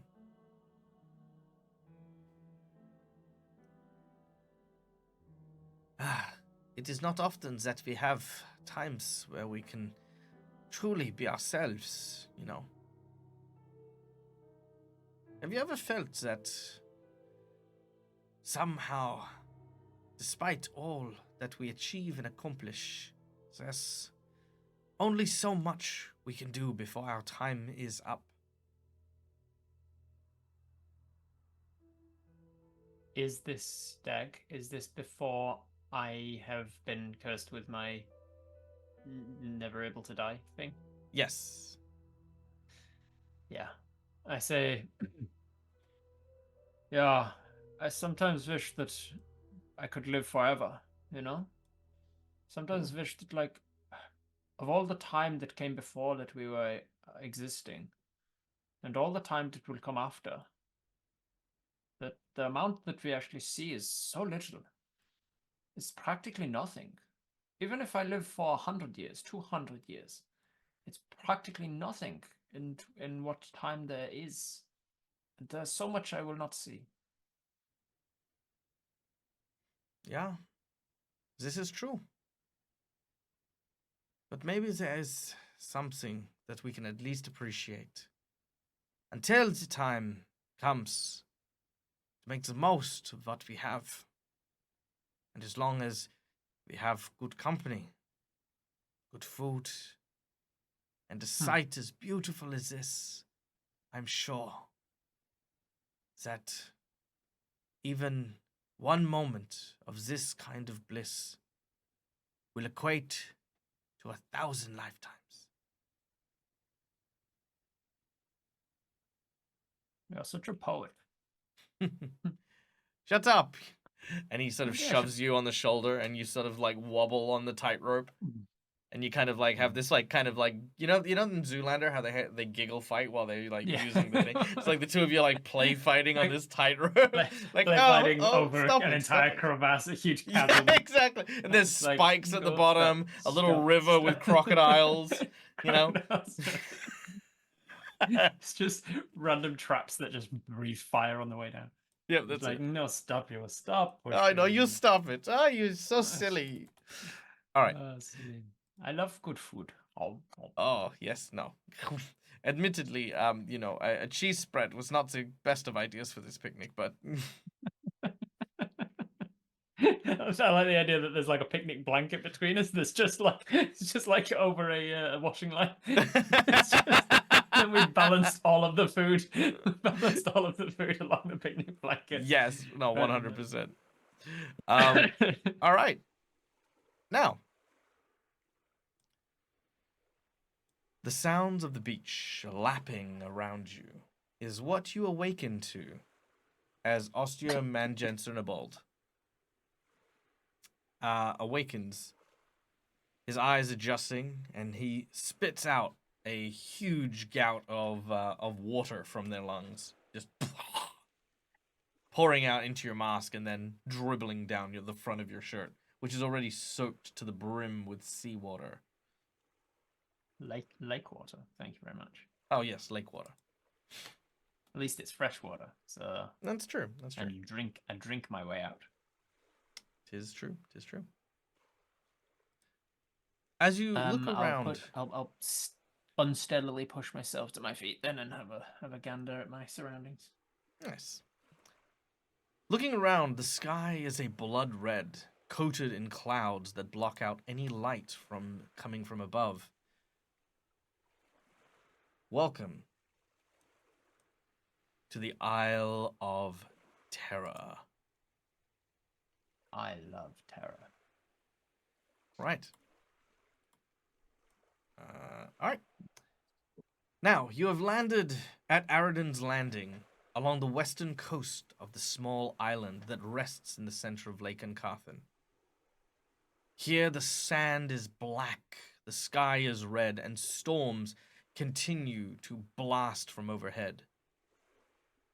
Quickly searching your person, you still see you have all of your equipment and all of your belongings, but see no sign of wreckage or any of the other people who you had been traveling with.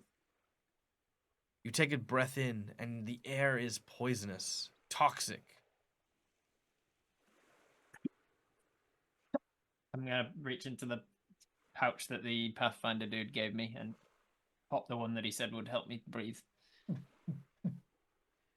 Immediately, the poison dissipates from your lungs, and you find it easier to breathe.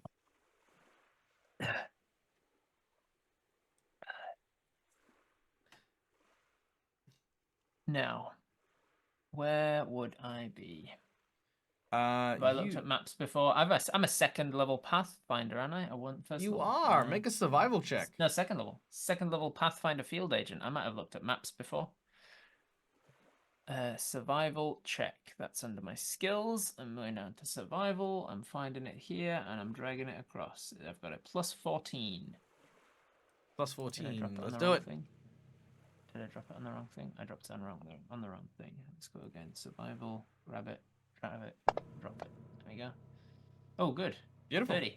You are precisely here on the map. Dirty 30. Sweet, sweet, sweet. All right, I am there. Now, and you've been to the Isle of Terror before, and you know that the ruins of Zingrafar are here by the Whispering Lake, just around Tarbaffin's Fall. Due east from where I am now. Mm-hmm.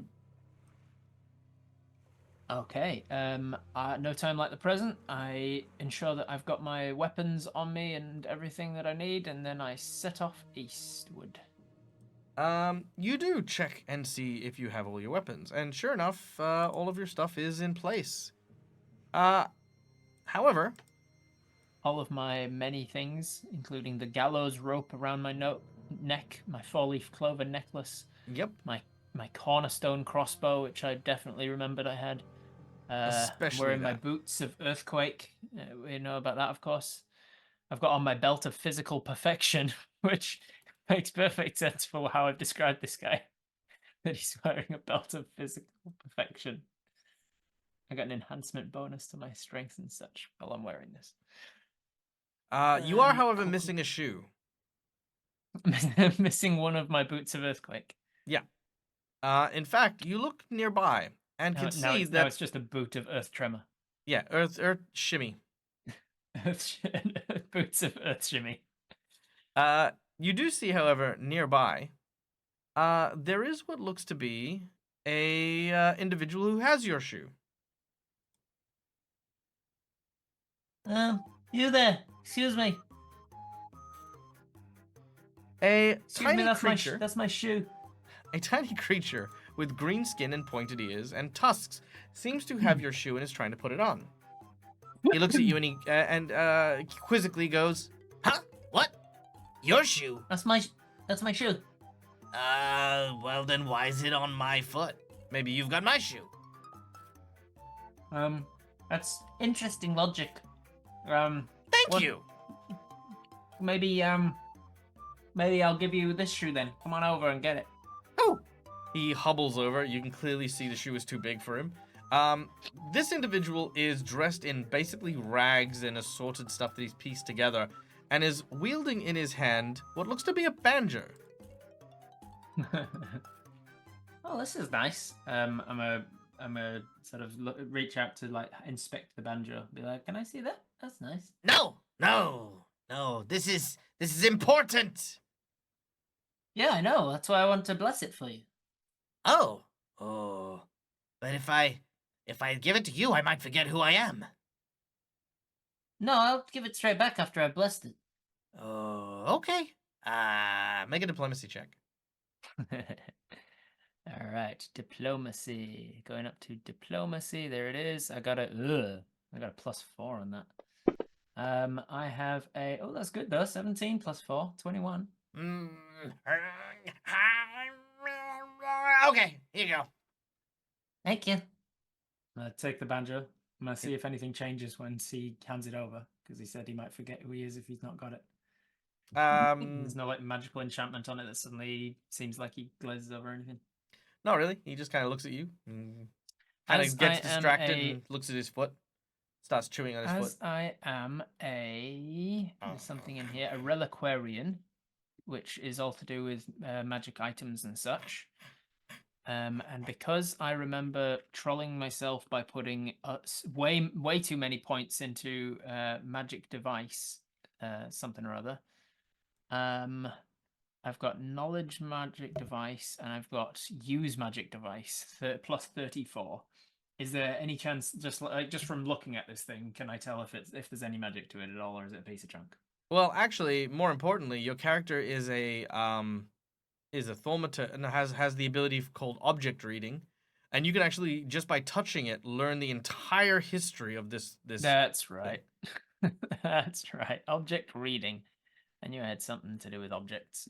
Object reading at 2nd level. An occultist learns. Oh, so it comes from occultist. Oh yeah, occultist reliquarian. Yeah.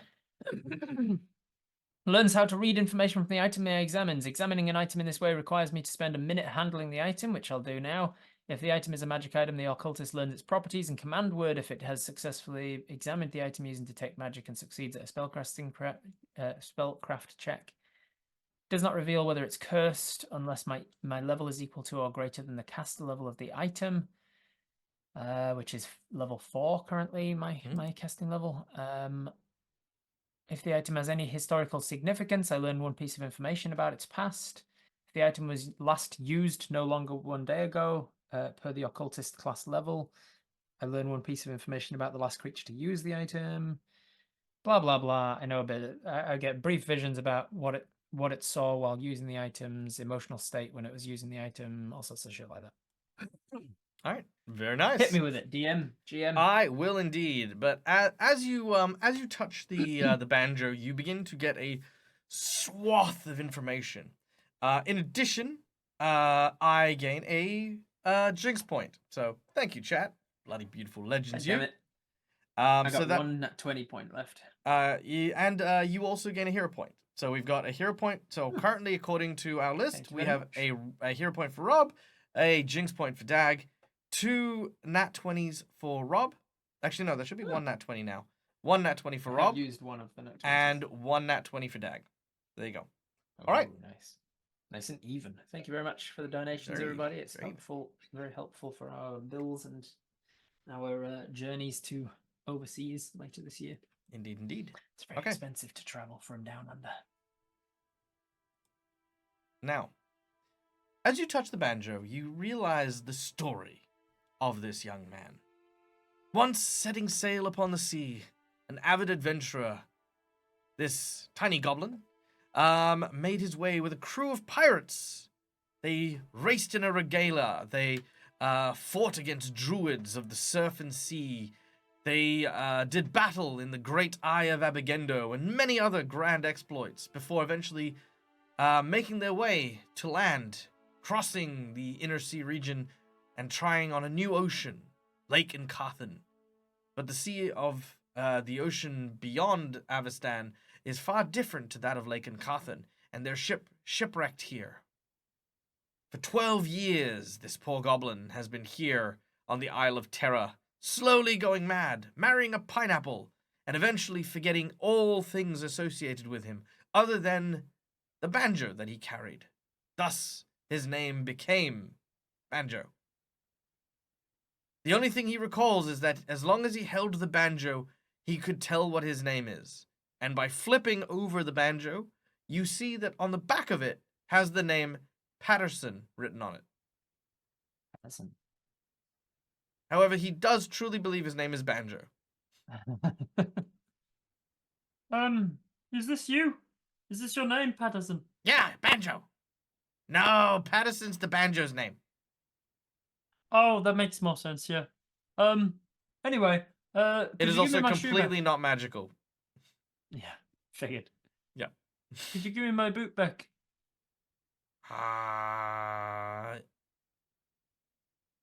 Yes. Because you seem like a cool guy. Oh, thank As long you. as you don't try to, have your way with my wife. He pulls out a No. pineapple. Not a... Is this your wife? Oh, yes, this is my wife. She is Pineapple Wife. Where were you keeping that? Don't answer that. Give me my Deep boot back, I'll give you the pockets. banjo. Okay. I'll trade this guy his banjo for my boot. All right. He accepts the trade, and he's like, "Ha ha, sucker." Could I ask, how are you breathing here? Hmm? Like, it's very poisonous air. Oh. I haven't breathed in years. He's clearly breathing. What? Okay, never mind. You are pretty you know the confident that way it's affected him. yeah. Do you know the way to Zingrafar? Oh, what's that?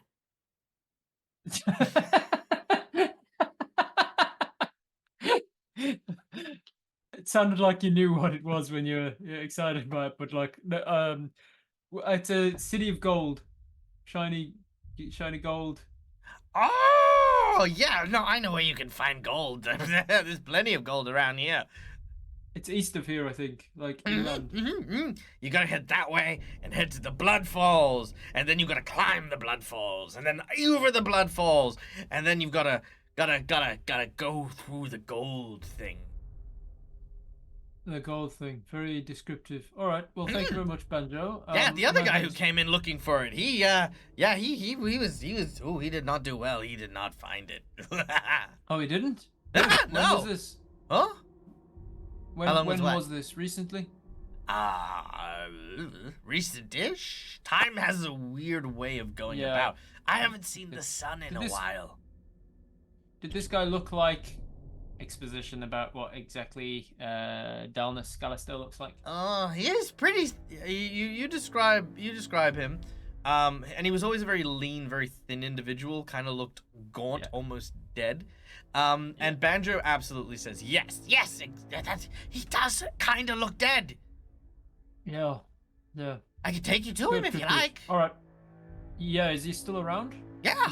Is he at the Zingrafar city? No, he's over there. Oh. He points Yeah, over take at me to a he points over a little while away, where you can see that there is an old it's kind of like an outpost where one would normally have like the Pathfinders and the Aspis Consortium kind of use similar places to be like small like kind of almost like post offices kind of thing. But this has fallen into disrepair. This is like just been abandoned for a while. He's in there. All right. Mm. Okay. Thanks. Is he You're alone? welcome. Is he on his own? Oh, yeah. I think so. He checks to make sure he's Okay. still got his wife. Yeah.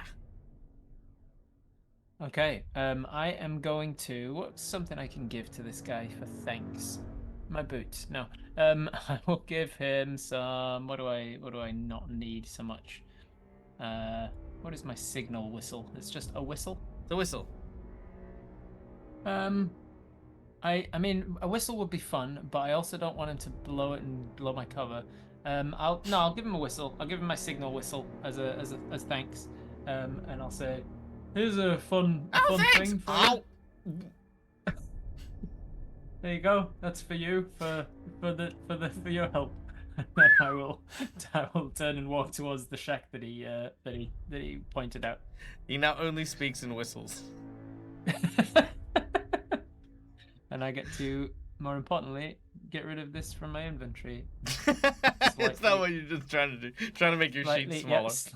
slightly making my sheet more bearable is what I'm doing. Okay. Well, you continue to make your way forward and eventually find yourself inside this small ramshackled hut. I put on my goggles of true sight before going in. Perfect prisms held in place by golden frames affixed to the head by black leather strap. What grants me true seeing continuously. All right. You are surrounded by about 60, 70 ghosts who are on this. I take off the goggles and I'm like, all right, let's see if we. Nope.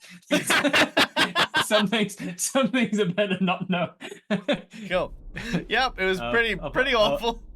But yep. Oh, this is horrible. Super haunted. Super haunted. I look around, see if the ghosts have a very patterned way of dying. Like all of them have got their heads missing, or a lot of shipwrecks. Exsanguinated. Or Yeah, tons of shipwrecks and drowning.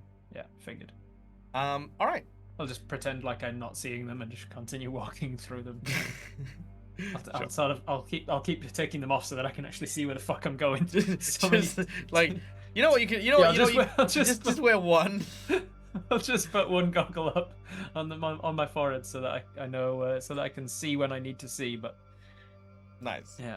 All right. You begin to make your way forward and eventually enter the small abandoned hut. As you do so, it tells a sad story of neglect. People who had shipwrecked here would often use this place for shelter. There's lots of like old wrappers and things for like food. There is a small campfire. Old wrappers like Snoop Dogg. Yeah. You know. And you can actually also see that there is like campfires that have been started and put out in the center of this place. But there's the cold here seems to bite so hard that even a fire, doesn't seem like it would do much to stave off against the chill that's in the air here. Resting nearby, in kind of like wrapped up in several blankets, is a skeleton wearing a very familiar garb. It is a garb of a member of the Varisian Caravans, an organization specific to the Caravans known as the Harrow Society. This These person are the ones that hate me, right? No, these are the guys who taught you how to fortune tell. Oh yeah, and Harrow predict the Society, future. 60 fame. Yeah, so these are actually the ones that like me because I've got negative 56 fame with everybody else, but I've got 60 fame with the Harrow Society, I think. Yes, correct. And 3 PP. Whatever that means. Prestige points. Prestige. I've got 3 prestige points with the Harrow Society. Yeah. I knew it somewhere. So this skeleton is wearing the Harrow Society garb. Correct. Do I? Well, firstly, do I have any ability that allows me to sense undead? I'm sure I would. There are so many undead here. But this individual does not appear to be undead. If I focus on skeleton boy. Oh yeah, no. Doesn't seem to be living. Doesn't seem to be undead at all. Undead Master. What is this one? Undead Master. Animate and command more undead. When you cast Animate Dead or use Command Undead feat, you are considered to be 4 levels higher. Blah blah blah. Yeah. And If you're worried about an ambush, you can literally just go wave your hand and take control of it as an undead, and it'll be your undead. Gotcha. Cool. Got it. All right, so I'm not worried too much then. I keep a wide berth and I circle a banana around the skeleton till I can see its face and get in view of how it's sitting and get an idea of whether it is a skeleton or whether it's just a heavily gaunt, malnourished individual. It is a dead skeleton. No flesh remains, but clenched in its hand appears to be a ledger. Heath Ledger? Or... Yes, correct. I will cautiously approach the skeleton and look at the ledger Rawr! without touching Jump it first. No.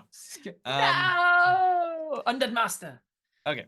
Master as the you skeleton, make it my bitch.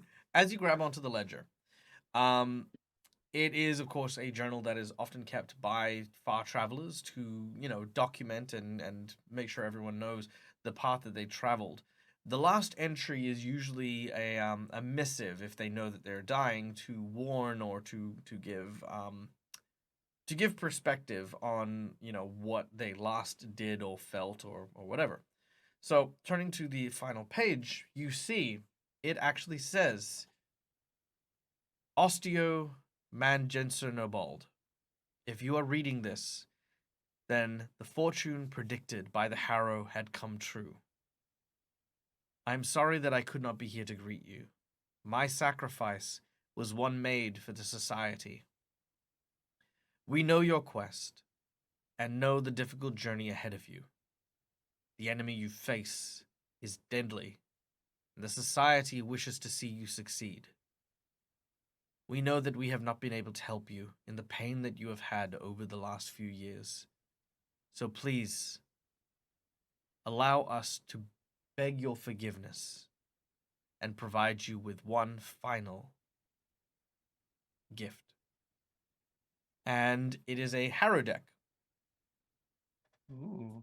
The Harrow deck is a deck of 51 cards, or 54 cards, sorry, each of which bears the image of a different story that is common in the Varisian folklores. Now, the cards themselves to you seem like a normal set of Harrow cards, except several cards appear to have numbers written on them.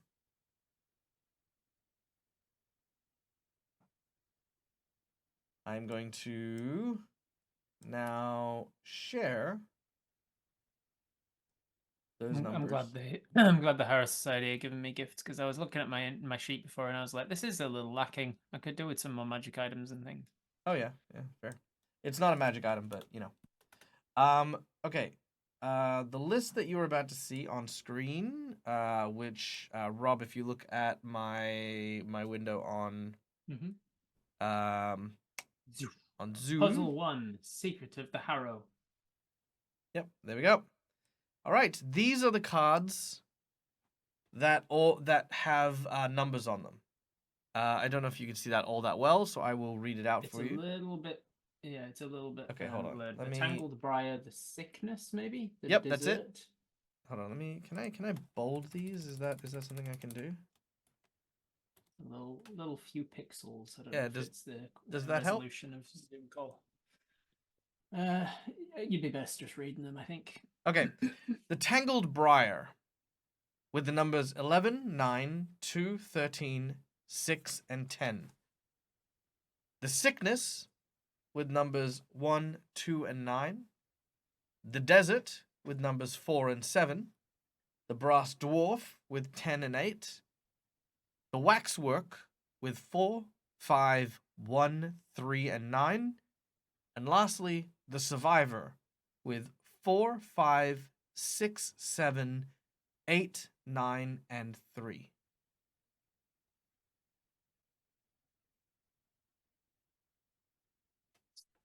Oop. And these are the names of the cards. Those are the names of the cards, yeah. And the numbers are just written on the cards. Yes, correct. They are written in blood too. Just for fun. Interesting. Rob, I give some of my items away because I've got too much to handle. Dag, don't worry, buddy, I got you. Yeah, pretty much. Have another item. Okay. Also, I do have the cards as well if you want to have a look at them. Ooh, cool. Abilities. This does not count as a magic item, this deck? No, it does not count as a magic item. Okay. What is deep understanding? That's not it. What was the thing that I used before where I understand things that I handle? I'm gonna do that with this one first to just get an idea, to get like an image of who handled this deck last and who might this skeleton have been. Is it someone I knew, or it has actually been longer than 10 years. Ooh. You do know that the last person to have this came to this island willingly, knowing that they were going to die. Now the cards themselves, are they numbered? No, they are not. Like They do other have than the numbers that different are written on suits, though. And each suit means a different thing. The cards in question here are all from the suit of the shield, which is usually associated with health and survival. health and survival. All of the cards that I'm holding, all the tangled briar and all that, they're all from a healing suit. They're all from the shield suit, yes. Shield suit. Okay. The desert is just 4 and 7. Yep, 4 and 7.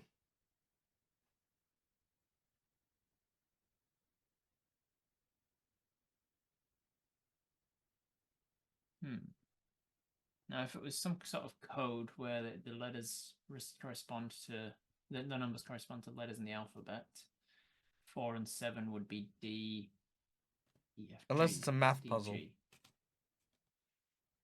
Could be. No, So I'm DG just being a doesn't dick. mean anything. The sickness, does it say that second one? Yep, the sickness is the second one. The sickness, and it's 1, 2, 9. 1, 2, and 9. Yes, correct. That would be A, B, I. So I don't think it's a cipher of like 1-to-1 code, whatever that cipher's called. I can't remember. Why is my eye so itchy? Okay, so it's not that. Could be a math puzzle, but like, what's the solution? What are we? Would you like to see the cards as well? I would love to see the cards as well. Okay. So, the Tangled Briar. Let me actually go to our bigger page because that'll show you me in the larger form. There we go.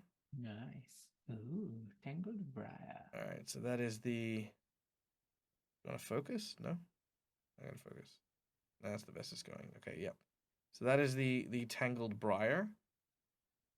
Then we have the sickness, which is this card here.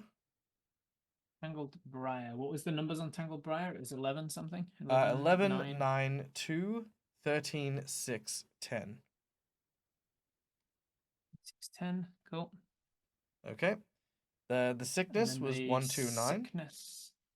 Sickness is 1, 2, 9. And then desert rather. The desert Was 4, 7. And that is, it's a sphinx or something. Indeed. Lion. That's cool. Okay. Those are cool cards. Yeah. Then the brass dwarf, which is 10 and 8. Brass dwarf 10, 8. That's cool. It's like an Aza. Yep, that's exactly it. The waxworks. Waxing poetic waxworks. Ooh, is that a human being dipped? It is. That's cool. And lastly, what numbers was waxworks? Sorry? Oh, the numbers for waxworks? What 4, numbers? 5, 1, 3, 9. 4, 5, 1, 3, 9. And then the survivor. Survivor. So I have to vote them off. That's the code. Yeah. And you notice that this one Survivor. has a king on a crown injured. Sorry, a king injured, surrounded by ghosts. Ooh, okay. And the number on that one is 4, 5, 6, 7, 8, 9, 3. 7, 8, 9, 3. That one's the one that's interesting most because it's so. It seems like it's all in order. 4, 5, 6, 7, 8, 9, and then 3. 3, 4, 5, 6, 7, 8, 9. 4, 5. Waxworks and Survivor both start with 4, 5. I'd like to also take this point in time to remind our lovely chat that we are, of course, doing a fundraiser for myself and Rob. And if anyone finds themselves getting bored at any point in time, we do have Chat versus Rob, where a bunch of mobs show up and just attack him, and Boss Fight, where you can summon one of the major bosses that'll just show up and whoop his ass. try to. I'm a 30th level mythic power boy, and I definitely know all of my abilities. So the note said the guy ahead is very dangerous. You're blah blah blah. You're in danger. You know, good luck. Here's a gift for you. He also said he knows what you're doing. But it didn't say what these cards are or what they're for, or what I'm meant to be doing with these numbers. So it's like I've been given a mystery without knowing what it is that I'm trying to solve. You realize it's a code, so they're trying to communicate a message only to you. Yeah.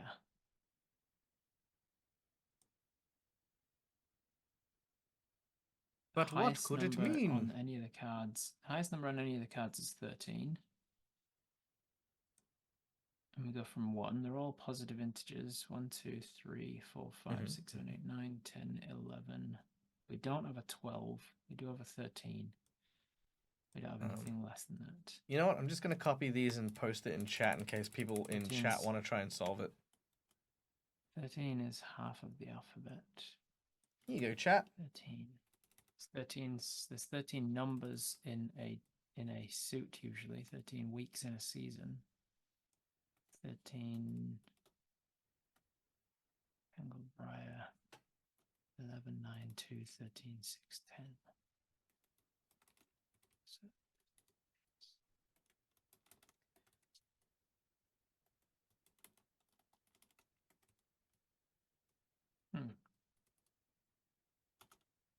I have a hard time believing Rob hasn't worked it out yet. No, I definitely haven't worked it out yet. I think I'm overthinking it if you think it's obvious. It's usually how puzzles go with me. What? No way. You're, so astute with them. I mean, I really look forward to doing puzzles with you, like escape rooms and things. Like, they're a lot of fun. Great time. Fuck you, all of the much. That was not 5 and 2. That is not 5 and 2. That is 1, 1, 2, 1, 2. No, okay, I'll admit I got kind of annoyed at the whole knocking thing as well. Yeah. Also, I went through every combination in binary, so I know I used the right combination and they just didn't see it. Can you tell Rob's a little salty about our escape room escapade? Survivor 4, 5, 6, 7, 8, 9, 3. I've no idea. Can I?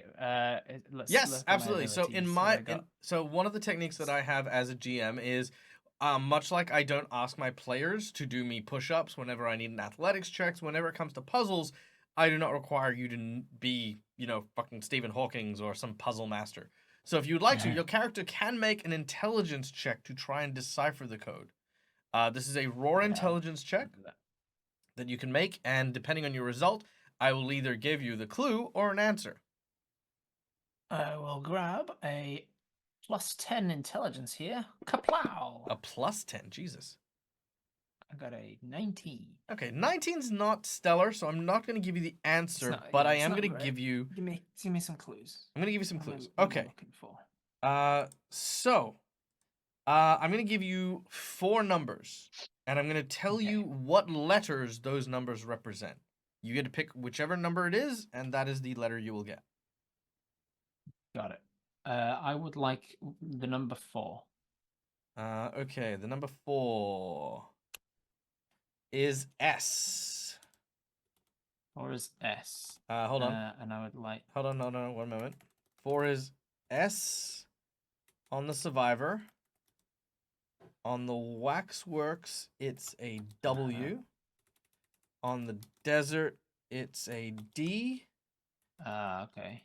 And that is all the number 4s. Right. So give me a second then. So then the 7.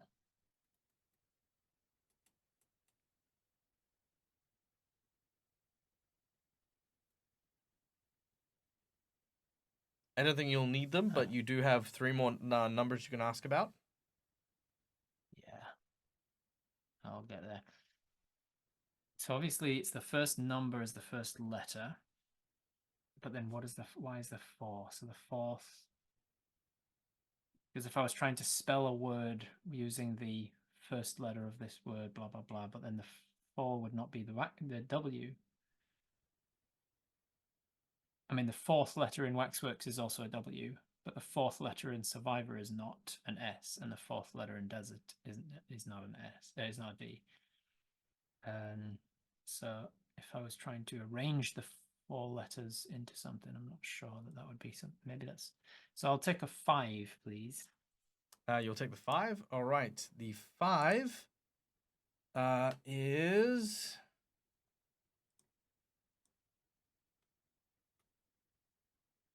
Let's see. So starting with the Survivor is a U. For the Waxworks is an A. That makes sense so far. That it's like following the pattern of this. Yep, that is that. Why are the letters not corresponding to the full words? 13 tangled briar. So the 5 is. So I rearranged those things. I think I understand it maybe.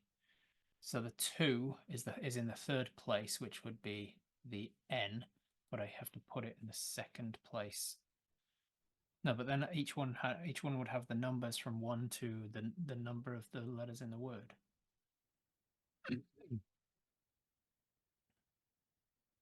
I replace the 2 with an N, but then it would be TN Ungoldbriar, and that doesn't make sense. Let me take 7, and then I'll see with the small numbers. All right. If I can work out what is happening there. It should be an E, I imagine. All right, so for the Survivor. In Desert.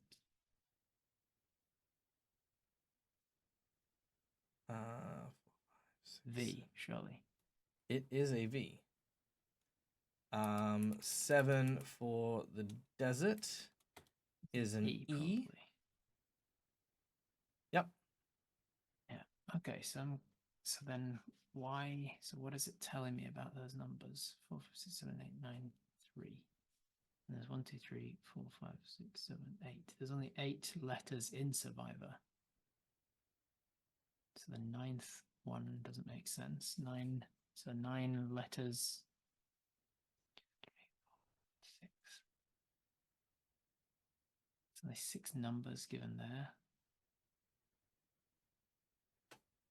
I am confused. All right, I can give you a hint for this one because it seems to make sense. You are looking at the word for each of the cards, but the name of the card is the full phrase.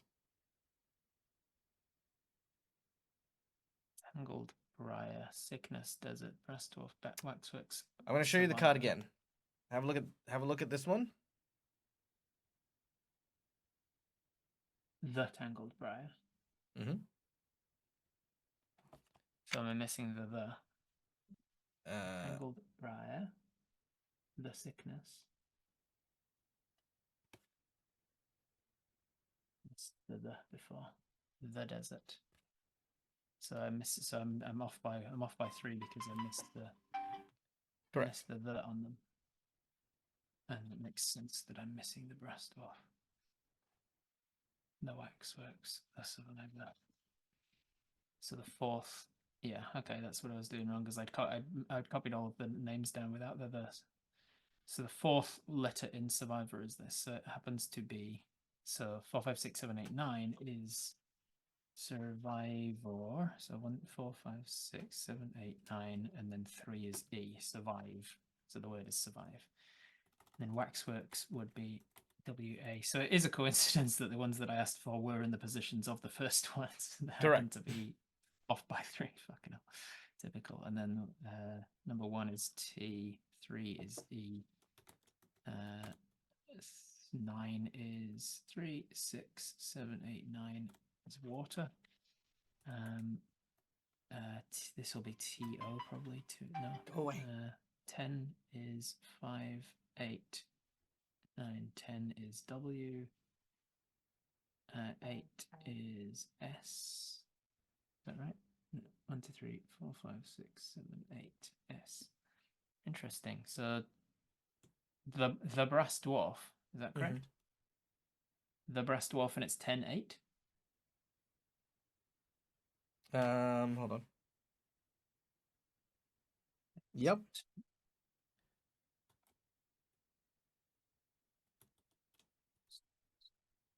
It's also a coincidence that Desert had a 7th place E, even though I was thinking it was the second E in Desert. Sorry, the first E in Desert. And it was the second E in Desert, just by coincidence. Fucking brilliant. Okay, sickness is 129, which should be TH, and then 9 is 1, 2, 3, 4, 5, 6, 7, 8, 9, which should be E, which could just as easily have been 1, 2, 3.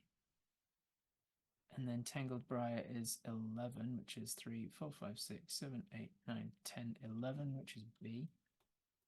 9, which is E. 2, which is H. 13, which is I. 6, it is N. And 10 is D. So behind the DE, WS, water survive. WS? WS, dwarf, 10, 10, 8, 1, 2, 3, 4, 5, 6, 7, 8, 9, 10. The 10th letter is W in dwarf. Are you sure?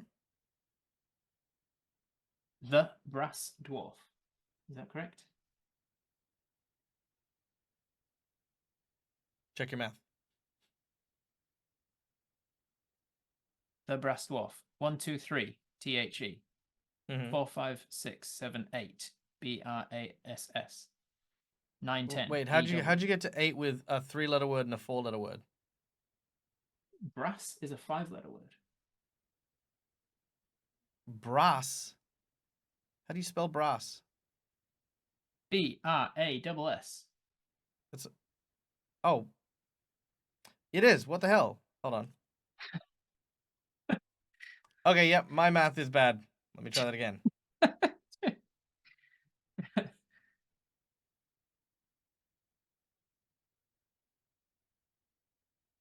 The skeleton comes to life and goes. Yeah, that's true. The skeleton goes to life. Sorry, that's on me. Sorry, my bad. So My yeah, bad. he Let me rewrite that.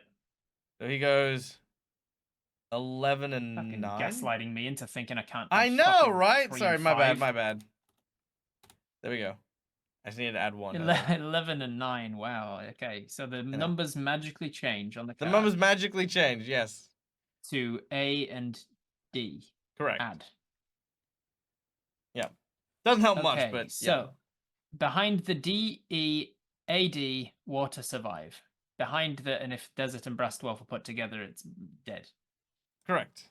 Behind the dead water You survive. had no chance. Yes. I had no chance of succeeding. Yeah. Behind the dead water flick survive. some dirt off the card. Yeah. Now the dead water refers to the Whispering Lake, a pool of black water where it is full of necrotic energy, so dark and so fervent that it constantly spews forth the undead. The waterfall, okay. otherwise known as Baffin's Fall, is where this toxic necrotic energy comes from, and likely this message means to head behind there to find a secret entrance into the city, as opposed to traversing halfway Going across in the. full frontal assault and not surviving. Correct. Behind the dead water. All right. I will head. I like that you obviously went through the whole deck of Harrowed cards and couldn't find any that have DEAD in. No, I was looking specifically at the shield ones because I wanted the shield ones to also signify that this is how you survive, because these are the surviving cards. And none of the cards have DEAD. In None of the cards. I You're got like, well, I'll have to everything. split this between. Well, I was trying to find anything else like the word black or the word, like undead or Water, death water. couldn't figure out anything, so that was what I ended up with. Death so. water. Death water. Yeah. As Desert Brass Dwarf will do. Although in hindsight, I could have used the desert and just put DED and just been did. He just spelled it wrong. All right. I had the deed water survive. And Alright. then you just tell me the people of the Herald Society are notoriously Kiwi. Cool. All of them have a strong Kiwi accent. Okay, Behind now, the dead border survive. now I've got some good news for you as well. Because as soon as you decipher this text, the Harrow deck becomes a magic item, which is of course a deck of many things with one Woo! use. One use deck of many things. Yeah, Awesome. you I can should pull use it however many cards you would immediately like from the deck of many things, but you can only do it 51. once before it becomes inert. You want to pull all 51? Done. No. now. No. Okay. I just throw them up in the air. I will tell you what I could do immediately just to fuck with you. I could use disassemble magic item. You can break a magic item down into its component pieces, individual cards. These pieces become non-magical and have little resemblance to the original item other than being of the same material. Done. Disassembling a magic item takes 1 hour per 1,000 gold pieces of the item's price. Yeah, nice. It's imagine taking like 24 hours to disassemble a pack of cards. Yeah, right. The slowest game of solitaire you've ever played. At this point, Banjo's there as well. He's just watching you, just being like, Put the red 6 on the black 7. yeah, do it. All right. Okay. I've got a destination in mind. I'm like, thank you, Banjo, for this for pointing me out here. This is not the guy I was looking for. This is a dead person. It is. Yeah. Really The guy I'm dead. looking for looks like this, but is moving around. Oh, then you mean that other guy? Yeah, scary dude. Yeah. Yeah, killed like Yeah, 8 people he went while off he was towards here. the. Yeah, he went off towards the Gold City, I imagine. Yeah. He went that way up the mountain. All right. Said something about he will rule the day when he, blah blah blah blah blah blah. Yeah. Evil, generally evil guy. Gotcha. Anyway, you should probably skedaddle from this area. Things about to get pretty world-ending. Hold on. Just let me just be clear about this. So when you come on this death-defying doom quest, you bring your best friend, get him sunk on a ship. You meet this random NPC that I'm like, you know what? I should give Rob someone to talk to while he's on this island with no one on it. And you're just like, oh, okay, off you go. Snaggletooth didn't have a family. This guy does. That's true. Fair enough. Okay, fair enough. Look, I have been the cause of a widow, right? I've caused someone to experience the heartbreak of becoming a widow to the point where I had no option but to murder her as well. All right. And I don't want to have to do that to his pineapple. His lovely pineapple. Sure, wife. that's fair. All right. Well, he will indeed go about his business and wave you goodbye as you leave. As it does so, you feel a pep in your step that someone has decided to sacrifice their life for the success of your mission, knowing how important it is towards you. It's been a long time since you've spoken with the Harrow Society, and you weren't sure if they were truly still there for you. But now you know that they are always kind of looking out for you. So much so that you gain some more hero points, bringing you now up to 3 hero points and 1 natural 20. But also, 3 hero points and a nat fates. 20. I'm going to use it. However, fates do conspire against you, as now I have got 2 jinx points, and I'm going to use 1 of said jinx points immediately.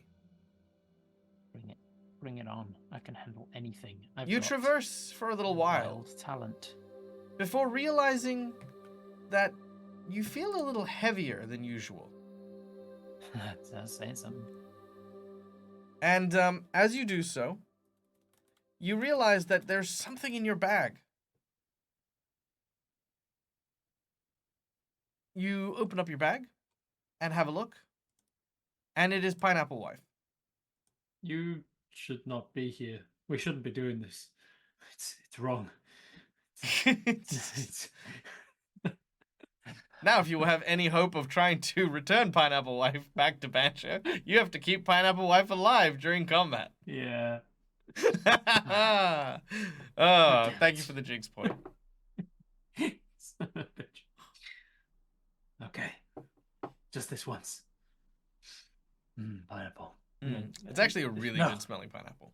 It's also got lipstick on it, just smeared on it. We can't keep meeting like this. It's wrong. Anyway, I will keep keep Pineapple Wife alive at all costs. Very well. And I will continue on. It's Very like well. Wilson, but a pineapple. Wilson. Wilson. Okay. Now, traversing the landscape of this rather terrifying place, our valiant hero arrives at the Blood Falls. Blood Falls. Oop, there we go. Ooh, yo. That's dangerous looking. The sound of the churning bright red liquid fills the air. The smell of rot and decay permeates your senses. And throughout this entire area, you can see countless skeletons ambling, shambling, moving around. Gambling. All the things. Ambling, shambling, gambling. All of them. Many of them appear to be coated in a thin layer of gold. Ooh.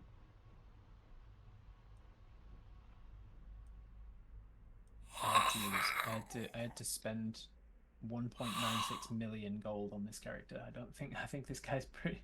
It's kind of like, yeah, I'm used to gold. It's true. Gold, is that all? I only trade in platinum and ellipsium and unobtainium. Adamantium. I'm sorry, do you take adamantium coins?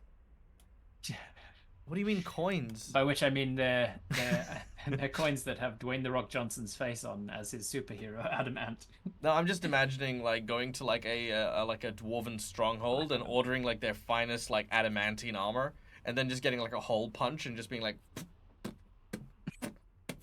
just making coins. All right, I have not been seen by these monstery things yet, right? You have not. Excellent. Let's see, what have I got? I've got Wild Talent. Does that help me at anything? What does that one do? Kineticist always the wild talents, but don't think that's helpful in any way. Braces of Sworn Vengeance. That's pretty good. This is if somebody damages me, I can do extra damage to them on my next turn. That's good. Trickster. Oh, surprise attack. That seems like a sneak attack situation. Trickster attack, surprise strike. As a swift action, you can expend one use of mythic power to make a melee attack or ranged attack against a target within 30 feet. In addition to other attacks you make this round. When you make this surprise attack, the target is considered flat-footed regardless of any class features or abilities it might have, and you add your tier to the attack roll. Damage from this attack bypasses damage reduction, so that could be good. How many skeletons are we talking? Like 100? Yeah, about 100. Actually, no, there are precisely 98 skeletons because that is how many people we have in chat. Hey, nice. Hey-o! So yes, this is our 98. This is our inbuilt chat fight encounter. Oh, sorry, it just went up to 104. So we have 104 skeletons here now. 6 more of them jump up. Okay. Now, chat. So the only way for me to defeat these skeletons is by me deciding to, like, if I say something to just get rid of the audience. If I try and persuade the audience to fuck off. And yeah, basically, yeah, you just have to tank the stream. That's I have to tank the stream to the point when everybody leaves, and then I win the fight. All right. Now, here's the catch. Now, this is, of course, as I said, one of our first chat encounters. Raid from like Rowan or something. Oh, we need, yeah, that'd be amazing. So here's what's gonna happen. Everyone in chat is a skeleton. You in chat who is listening right now, you are a skeleton. Whatever skeleton you want to be, you are that skeleton. However you wish to interact with the game as we're playing, I am going to, for the next encounter, be watching chat. And if your skelly does something, I will try to convert it. Now, keeping in mind, there are still nearly 100 people here. So that is just, what we're going to be doing, okay? Chat skeleton, yeah. So here we go. If you want something to happen, whether it's one of them gets closer, one of them does a thing, one of them goes for an attack, one of them decides that it wants to start drinking water, whatever. Just say it in chat, and we'll go with there. So, here we go. Sacred implements. Surely that's. All right, one of the skeletons is shambling in your direction. It is one that has high name is Blibbo. They've got a name. There's another skeleton that's like leaning in. He's sort of fishing. As he does, he pulls out another skelly that kind of shambles upwards and drags themselves onto the dock. It turns out that this skeleton in particular is a dog and starts to chase the guy fishing, grabbing onto its leg and running around with its femur like a bone. As you can see this other skeleton starting to shamble in your direction. It looks like it seems to be going for a hug. Yes. This is something that can help with because these guys are undead, so they'll heal from negative energies. I've got a feature called Negative Admixture, a wild talent thing from my Kineticist class that says, choose another simple energy blast that you know. Negative Admixture's damage is always half negative energy and half the chosen blast type. So I can change it from negative energy to half negative, half fire or whatever. Still gonna be half negative though, because the half fire would damage it and half negative would heal it the same amount. So not actually that useful. Okay, that one going for a hug is getting too close. I don't like that. Know thy enemy. What does it do? Okay. One creature type and gain a +5 knowledge and knowledge checks. To be clear, there are 3 approaching you presently. I'm gonna fuck them all up. What did that? So I took knowledge of undeath. I remember that much. Skills, knowledge, arcana, knowledge. No. All right. You also hear the deafening sounds of xylophones being played, and several dancing skeletons making their way in your direction as well. Okay, let's fuck up all of these things. All right, let's go undead. Command undead. What do they do? Command undead. Vocal somatic material, shred of raw meat, and a splinter of bone. One standard action.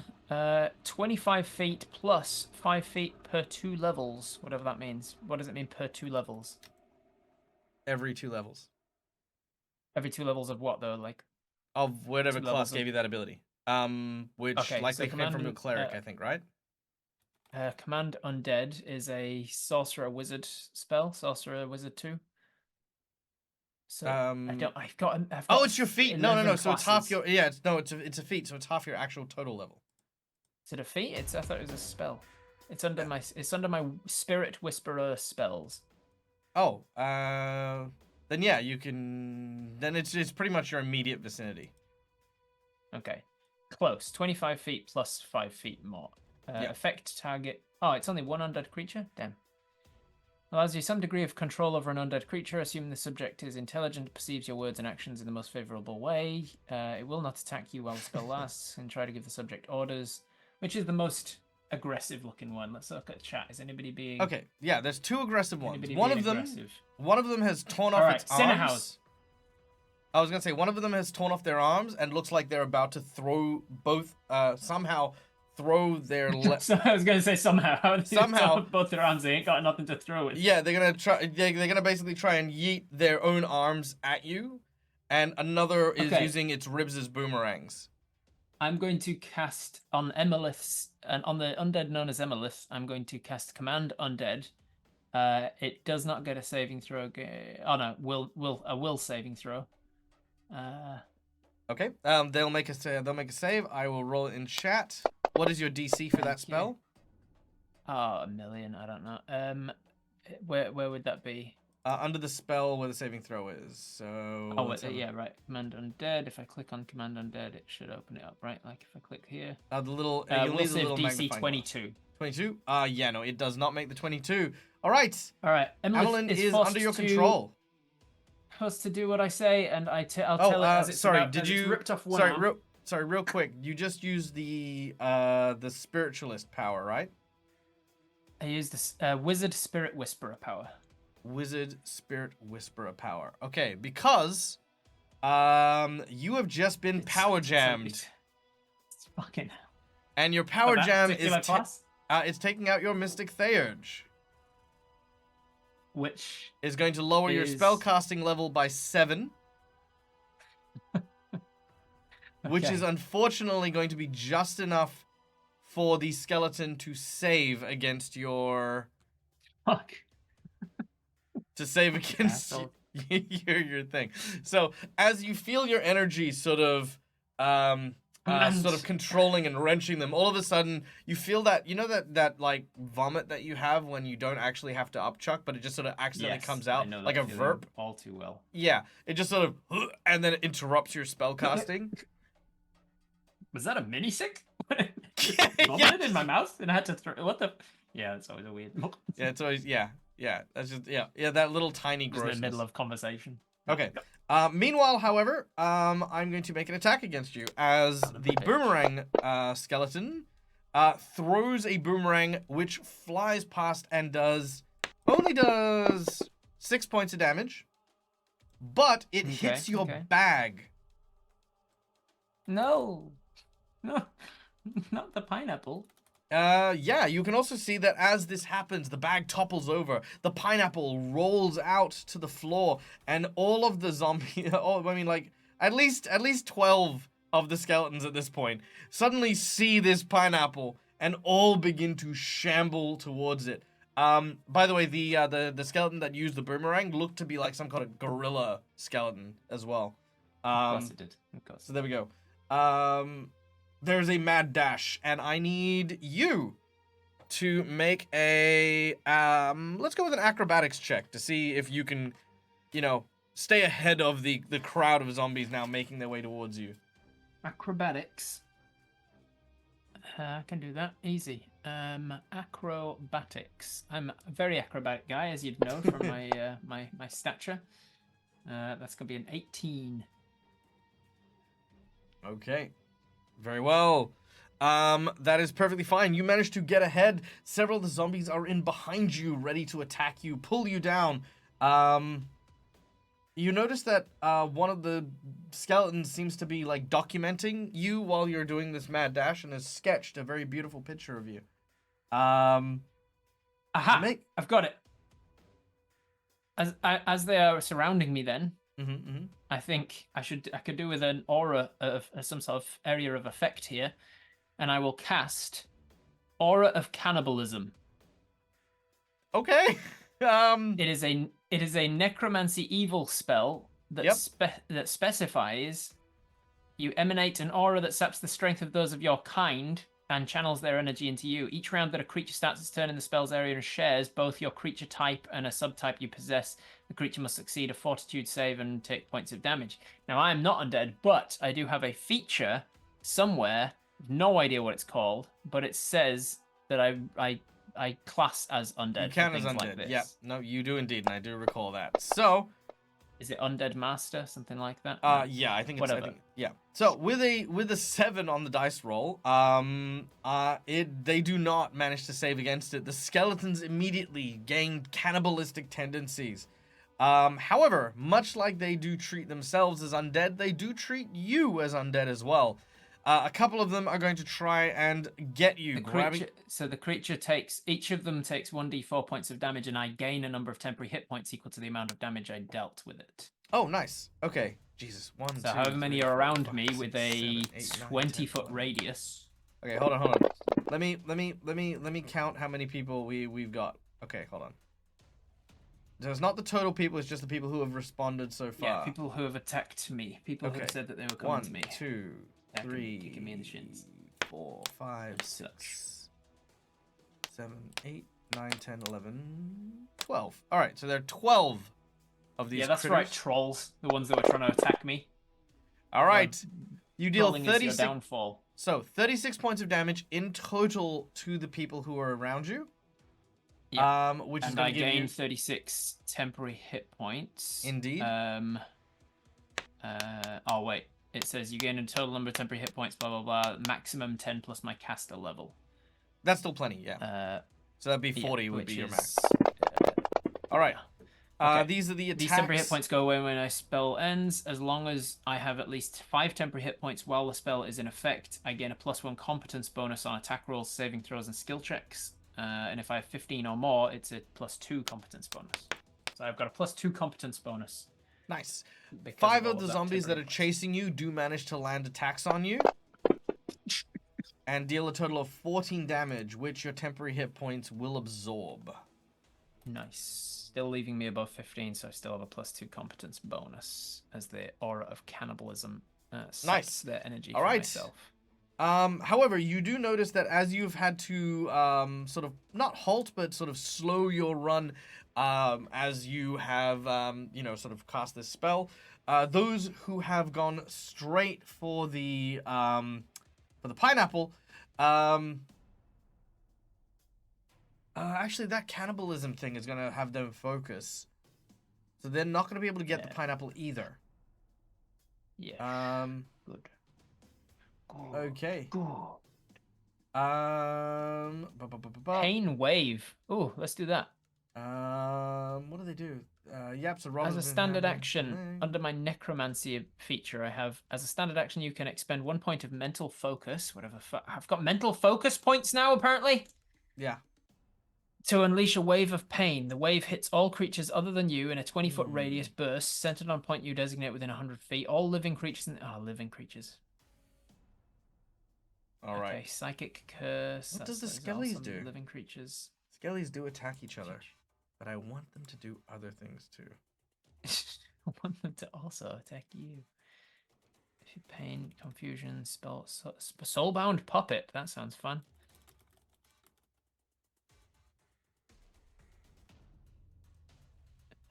Treat it as a familiar. Oh, I like this idea. Okay. Fucking familiar.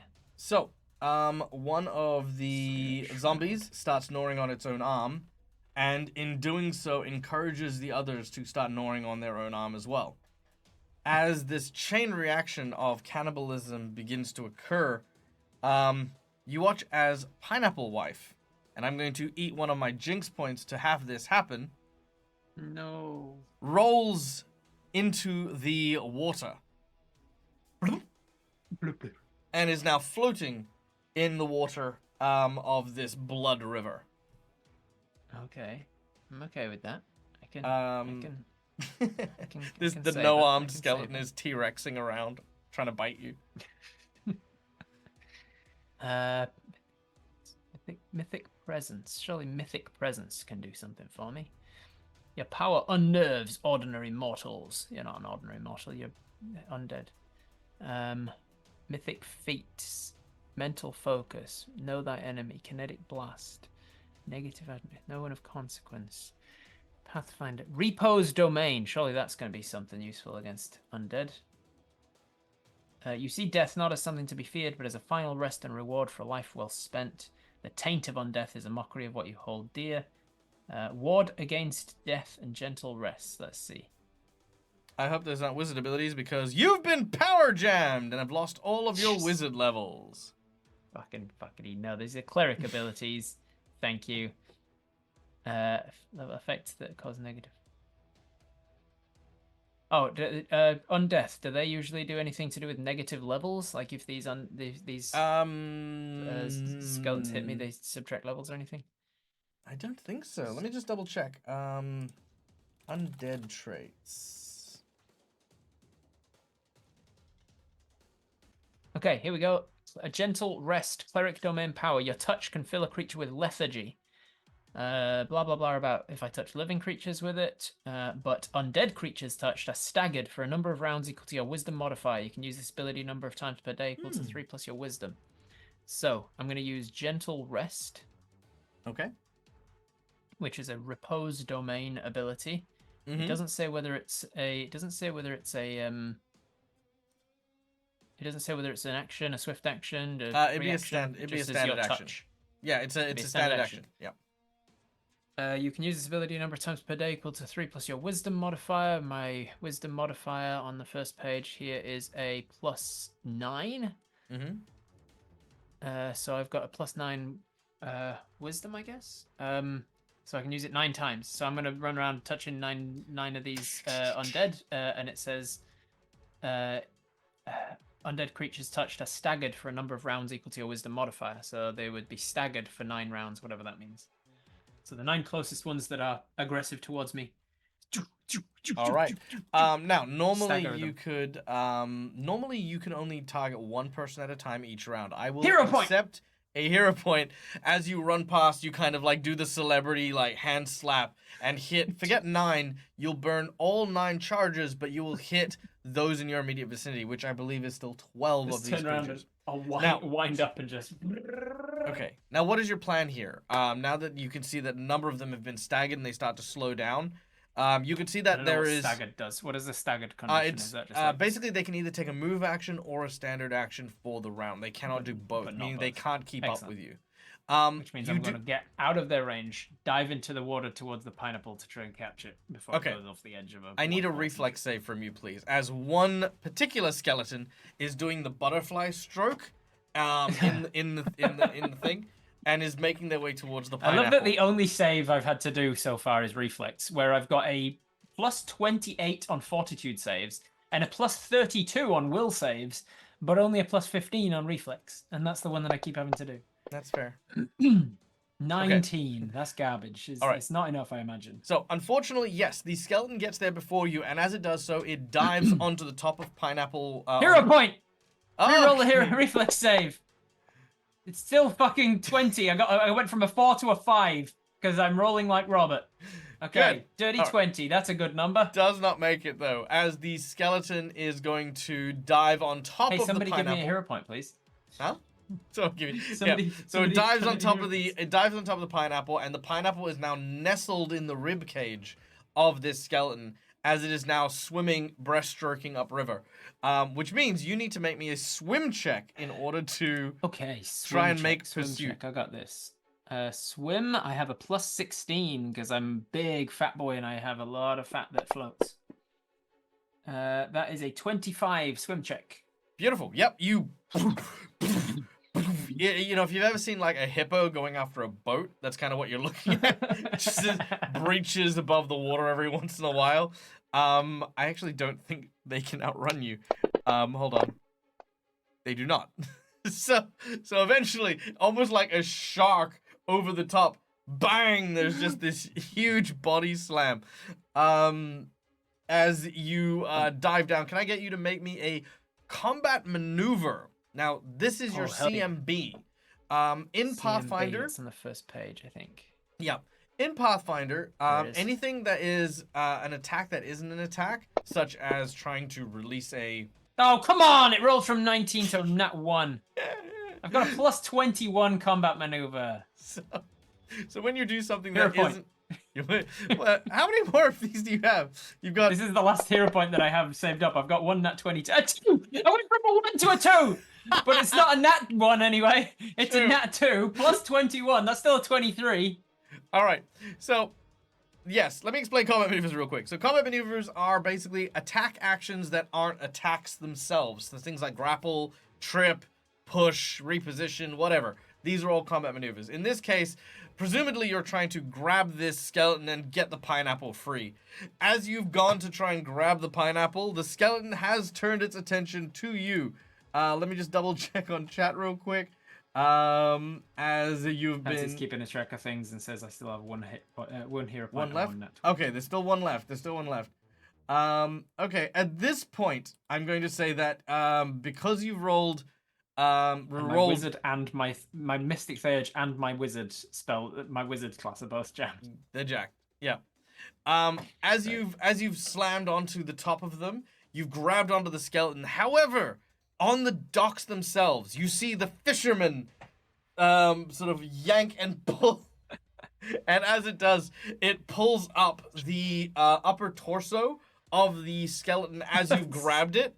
So the pineapple, the arms, and the rib cage go up and back onto the land, and you watch as on its hands, you see this skeleton just... Do I snap the base of this skeleton off then with my combat? Yeah. The legs of... You I just snapped sort the of snap the pelvis of legs the off. lower. Which skeleton was that?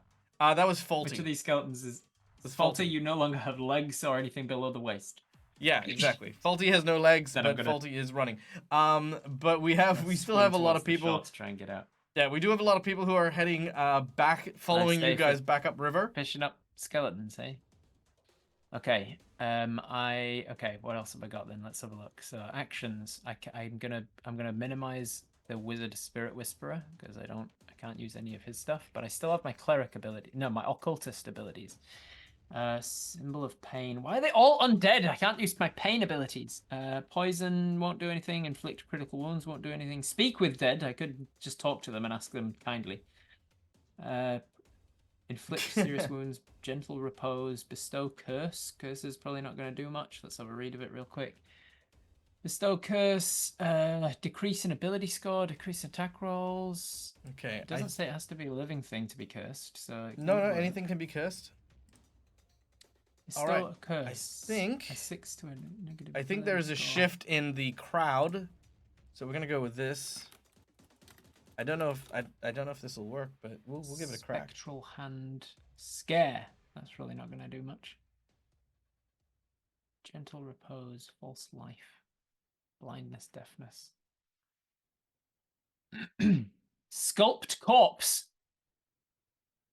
with a clammy caress and a word to the powers lurking beyond death, you can reshape a dead body to look like another creature or even specific person. So you have, as long as you have first-hand knowledge of how that creature or person actually looks, you can make the corpse about one size larger or smaller, depending on anything, blah, blah, blah. What a weird specific spell. Restore corpse flesh. You grow flesh on a decomposed or skeletonized corpse of a medium or smaller creature, providing it with sufficient flesh that it can be animated as a zombie rather than a skeleton. The corpse looks like it did when the creature died. The new flesh is somewhat rotted and not fit for eating. Haha! I'm going to cast Restore Corpse on the next skeleton that speaks in chat. Okay. So, at this point, the skeletons you've staggered turn around like they've just been running this way, and then they see the pineapple go that way. They all gather into this little huddle, and then they all, in unison, start quarterbacking and rushing to grab hold of the faulty skeleton and football run the skeleton around. I'm going to cast Restore Corpse on the Ajo skeleton. All right.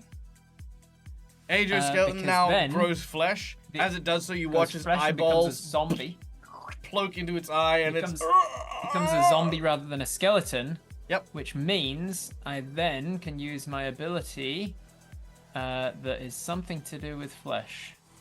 I remember seeing something. Flesh rot. There it is, a focus power. As a standard action, I can make a melee touch attack and expend a point of my mental focus, whatever the fuck that is, to cause the flesh of a living creature to rot and wither. It'll take a bunch of damage, so I'm going to restore the flesh just so I can wither it away and cause more damage to it. For every 4 occultist levels I possess, how many occultists? I've got 4. The target takes additional d8 points of damage. Hold on. To clarify, you grew its skin so you could take it off. Yes, because taking it off will cause it damage. And it's a feature that I wanted. What kind of fucking backwards pageantry You've only thrown this? a fucking water monster at me and then a shit ton of skeletons, and I have an ability where I can rot somebody's flesh, so I needed to have something to have flesh so that I could use my ability Flesh Rot. I'm sorry, did I pick your fucking spells? I don't remember who picked the spells. I don't remember they making this character. I managed to me neither. black it out in a blackout daze for 20 hours of creation. All right. So, I'm going to touch the melee touch attack first. Okay. See if I can touch the Ajo skeleton. All right, you go to touch attack. You go to touch the skeleton that you've not flesh rotted. Sorry, that you've created flesh for, that you can flesh rot. So yeah, it should be on the spell. Go for your touch attack. How do I find it on the sheet? Because flesh rot. If you hit the is magnifying a focus glass. power. It's not. It's not a spell. Oh, it's it's a not focus listed power. on the spells. It's Okay, in my, no, that's it's fine. in my abilities. It's a focus power. Just roll a d20. I can calculate it for you. Okay, flesh rot ability, melee touch attack. Yep. 13 on the dice plus my melee touch attack is a plus 12. If it's melee, then it's 23. It would be a plus 20. Yeah. Let's take the 23 instead of that one. You sure? We can take that one. No, we'll take the 23 as you said it before I rolled it. I mean, if you're sure. So, Yeah, I think we'll take the. It's just it's Yeah. only fair that we take the one that Yeah, I you think said I rather think than the one that I rolled. All right, you Um, you reach up I will- and you go to lay hands on that, and the flesh explodes outwards. Chunks of meat and gore and viscera now just litter this whole area. The skeletons that are running around, one of them who has the skelly half body is now pelted in the back, and you see a bunch of them just start to fall to pieces as these chunks basically hit them. It begins to make its way towards the edge of the falls themselves, the big river, the big blood. Oh, for fuck's sake! I rolled a fucking 1 on one of the dice, so the edge of skeleton takes 5 points of damage. Plus the D4 that it took from cannibalizing earlier. Oh yeah, so, yeah, no. you know, I don't know how many hit points it got smushed. It Nice. absolutely got smushed. Also, Rob, a new As long as I update killed on the Ajo, then. donations. Is that what you're saying? So Ajo skeleton's dead, like gone? Ajo skeleton is gone. That is a success. Even if the rest of you kill me, I've killed Ajo. So Okay. suck it, Ajo. You have 2 hero points, 2 natural 20s, Ooh, and I okay. still have 1 natural Bullshit. 20 remaining. Oh, I've got 2 nat 20s and 2 hero points. Let's fuck some people up. All right. On the edge of the waterfall is where you find yourselves now, surrounded by these creatures. They are feral and frantic. One of them. I have a spectral hand, so I can a ghostly shaped hand. Blah blah blah. Touch range spells at a distance. Is it like mage hand? Can I grab? Oh the yeah, it's less pineapple than with it, 10 or is pounds. it- You could mage hand it. Is spectral hand like mage hand? It's a level Yeah, 2 yep. spell. It's a bit more powerful, but yes, effectively it can be used in the Okay. same way. Cool. Spectral hand. I'm gonna cast spectral hand. I'm gonna try and grab the pineapple from a distance. You watch as this ghostly skeletal hand rips into the heart of Faulty's skeleton and boom, pulls it up. And as this happens, 2 skeletons bite your ankles and try to take you to the ground. What is It your wasn't a faulty skeleton CMD? before, it is now. Now that I tore it in half. What is Sorry, your go on. character's CMD? CMD. I know where to find that. It's on this pit. It's a 35. Try and beat a 35, bitches. Ooh, okay, so there's only an 8. They've only got a +8, so they'll only get this on a natural 20. fucking fuck.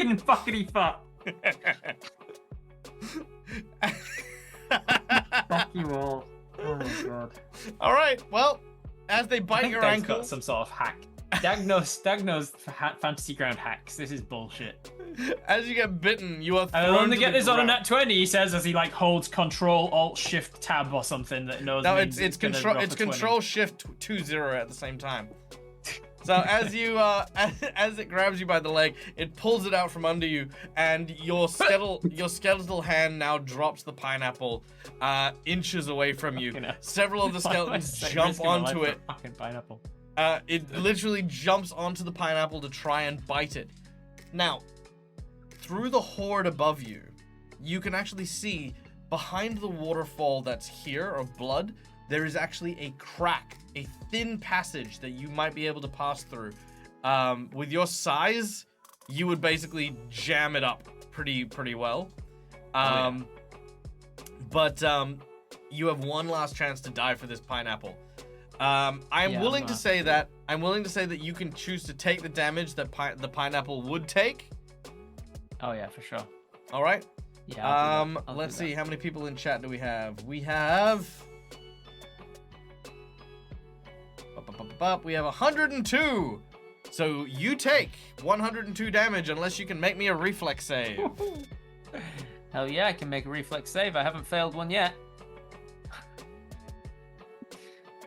All right, here goes. Nat 1 again. Hero point immediately. No, thank you. No, nat 1 in that. Fuck off with all your fucking nat 1s, you piece of shit. 15 plus 15, 30. All right, you'll take half damage. The half damage, because I'm doing this live and at chat, is 100. So 50 points of damage is what we're looking at. Nice, nice. Which 22 is I've only absorbed. taken- Yeah. 22 of my temporary hit points are gone, so my +2. Oh, that would have been a 32 rather than a whatever. So Oh, 32? It was a 32 reflex save because of my 2 bonus from the temporary hit points. Which Oh yeah, that's still halves. Yeah, so that's fine. Yeah. Okay, so in hindsight, so that's let's see, it's 28 damage. All round. No, you will Okay, not there get we this go. pineapple. All right, your temporary hit points are gone. You are bitten as you pull yourself out. Yep, they're all basically just biting on death. And you also see that there is a tiny dog still biting on your leg, like. Where's the fucking dog come from? It's the dog skeleton. Who's the, Someone's who's a a dog dog in the chat? Yeah, someone's a dog skeleton. I have now taken 230 points of damage out of my Brilliant. 412 hit points. All right, you take Pineapple Wife. You quickly jimmy your way into the little hole. As they're all latched into you, you have one more action if you want to use a spell or a power, or if you just want to try and force your way into the little hole thing. Oh, wait, what's this one? Decompose corpse. Oh, that's no. That just turns hits a customers. zombie into a skeleton. Fuck, that's the opposite of restore corpse. Oh, Rob, apparently but I've been requested that you remember when you tripped? Yes. It was the skeleton of a Tresson. Of course it was. Touch of fatigue. Negative energy 3 a turn. Negative energy. God damn it. Hold my fucking occultist shits. There's always there's also a cat like scratching your ear. All right, one last thing I'm going to do then. I'm going to turn around, grab out one of my silverwork dagger, and just take a standard action to make 3 attacks against the closest 3 skeletons. All right, let's do Which it. is Twanger, Mythical, and Lyrene. All right, that's not what I'm rolling. I grabbed the wrong thing, I think. This one shouldn't it grab 3? Yeah, there we go. Nat 20 on one of them. Yeah, boy. Hey, all The right, 20. all right. With 20, you, 11 and a 19. all right. Cutting, slashing, ripping, poking, and stabbing. You manage to cut enough of a swath through this crowd to get to the secret little hole. And as you push your way in, the skeletons are now basically as they step into the waterfall, flooded and with no body mass to kind of hold up against the torrential stream, they are pulled and pushed down and fuck off. away. Oh yeah. And I've got the pineapple wife, right? You've got Pineapple Wife, who looks perfectly fine. Her makeup's a little bit run down, but but other than you okay? You okay, sweetie? yes. No, What the fuck? ah, son of a bitch! It's alive! Step on it. I'm Okay. sure there's a joke in here somewhere about pineapple making your cum taste sweeter, but I can't find it. I don't know Anyway. what it is. Yeah. Good. I'm glad you shared that fact, though. You know, like, I mean, Yeah. feels like an Yeah, important one pineapple to have. juice. Pineapple juice and pineapple. If you eat pineapple, makes you. Oh, makes you it's more mostly just palatable. it's mostly fruit. Did you know that pineapples, when you eat them, that stinging feeling you feel They is eat you actually back. them? Yeah, they're eating you back because the Yeah, the enzymes enzymes. digest you. Yeah, Mhm. nuts. Okay, come for the D&D and TTRPG and learn stuff about Learn pineapples. pineapple knowledge. Yeah, there you go. All right. The dark tunnel that lies before you stretches out for quite some time, but before long, you see a glowing embered light shining from up ahead. It seems to come from what looks to be a deep well. You can see that the entranceway above you, because you're at the bottom of this very large well. In fact, I'm going to put you on the map here temporarily. Do it. There you are. Oops. It's probably been an hour, right? Um, An hour of climbing not this yet. waterfall? You'll Probably an get hour, right? you'll get an hour once you get to the top of this. All right, you get to the bottom area here, and you can see a series of old and decrepit stairs leading up to a glowing platform high above. Surrounding you are tiny alcoves that are filled with a number of severed heads, each of which still Cool map. with very, very pristine looking fleshed heads. So they're not zombified, they're not rotten. Flesh. Alright, got it. Yeah. Yep. They will be. All right. You are not on the And I'm- platform and I'm just yet. Below you, I'm at the you bottom can of it all. Sorry? Am I at the bottom of all of this? You're at the Is it on bottom of map all on of the- this, and just below the first stair where you can see this, because you're kind of in like a little side alcove, you see a pool of a almost snot textured greenish liquid. Snotty green liquid in the pool. Right. Yeah. Can I? I'm sure I've got some sort of ability where I can like sense whether that's acid or some shit. I'll just drop something into it. You take a Just grab stick. something out of my inventory. I'm wearing a kilt, by the way. That's in my inventory. A kilt. Sure. I've got a vial. Is the vial useful for anything? I think that's just a regular vial. Yeah, Yes, it's a regular vial. No, vials are made for holding acid. That's not going to tell me shit. Occultist kit, tomes or manual. I've read all of them. There you go. So if I've read them all already, I take a book that I've already read, one of my tomes, and I'll drop it in to see if it burns up in the acid, if it's acid. Very nice. Also, I would like to tell chat, well done on the battle. You all get to level up. Well done. Except Now- the ones that died. Oh yeah, except the ones that Killed lots died. of you. You will Fuck now you. awaken as skeletal champions for later on in the fight. Now as you take the book, by the way, Rob, can you quickly just tell chat how much this book costs? I can, sure. It is. If I click on this, I can't actually. It doesn't. I click on it. It doesn't say. Doesn't? Nope. It says tomes/manuals. Read all of them. And I okay. click on it and it. Oh yeah, no, you put that in. Oh, It that's must okay. have been a manual item. Yeah. Okay. Hold on. Wait. No, I've got the item here. So let's see. In D&D, a book costs 25. So you've got the +5 each. So each one. So by the way, you've got 6. Each one, a single one, costs 137,500 gold pieces. So you take one. So you take one of these books and you just. Why does it cost? yeet. What the fuck am I throwing into it? I thought it was just a book. Why am I throwing? What is this? It was a book.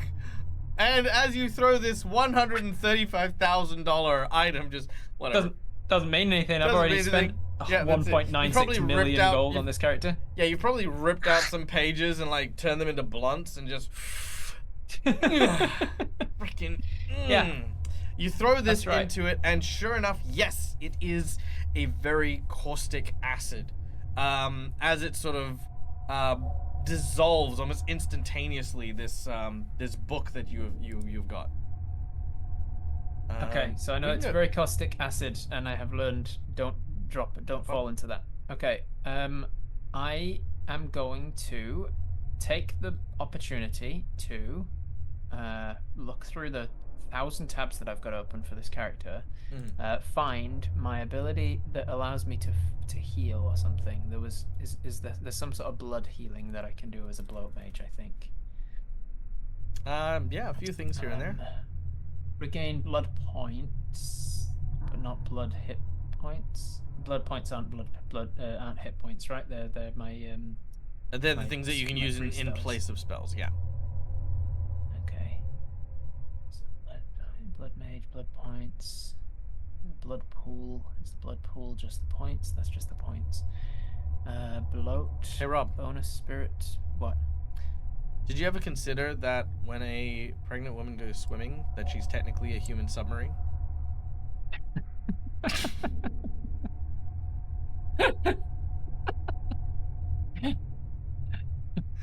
Thanks, man. I just want. Thanks.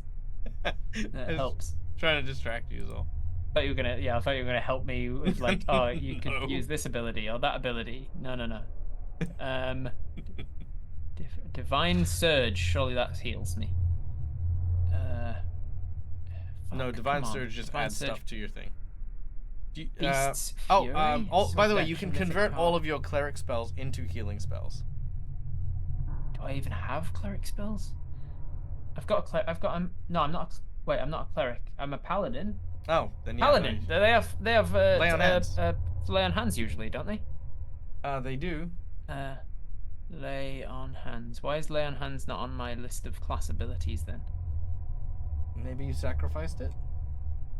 Fuck. This character is such a fucking mess.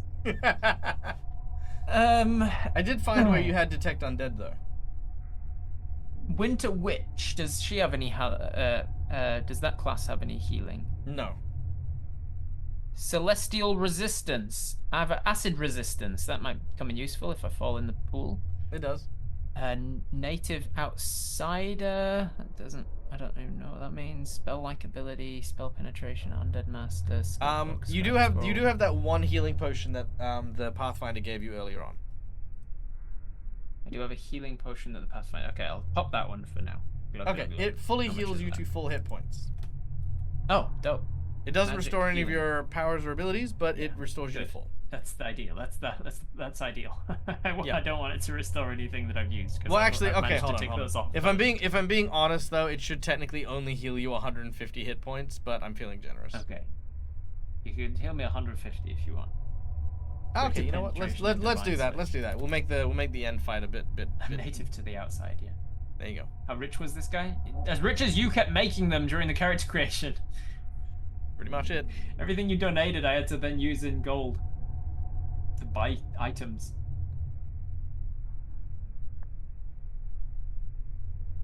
And dinner with the author of Pathfinder, Tales of Winter Witch, Elaine Cunningham at Gen Con. Amazingly nice. That's cool. All right. So, you heading up? Yeah. If I've healed up enough from that potion, that's enough for me. I'm going to move this shit out of the way, and I'm going to start wandering my way up. These pillars. Do I need to like? As you do jump so. from one to the next. No, but one of the heads starts to speak to you. Oh. I startle. I drop the pineapple. I fall into. Ah, no. 12 men walking by, 12 pairs hanging high. Each took a pair and left 11 hanging there. How did it happen? 99 bottles of beer on the wall.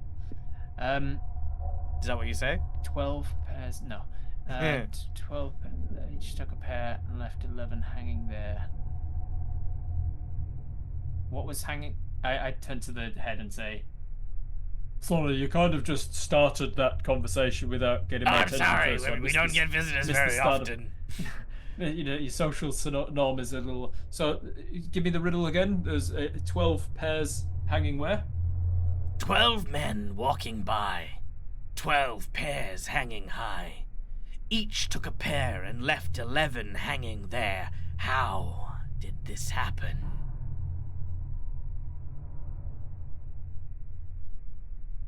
The 11th man was hanged from the tree. So they left 11 hanging there.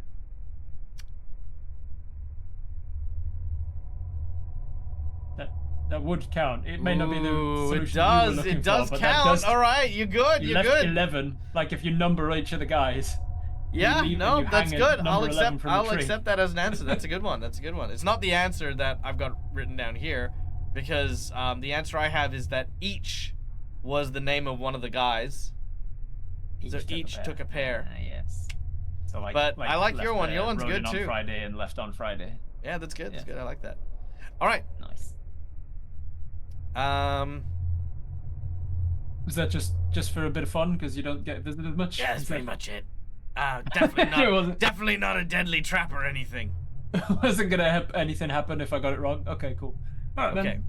You continue upwards. Have you seen a guy that looks like Describe bad guy here. Has he come back? Has he come past? He doesn't say anything for a little while. He says, "Oh, I was trying to point." Oh,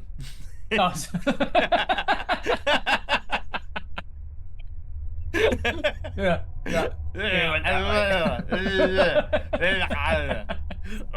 But that way. He also That said, way.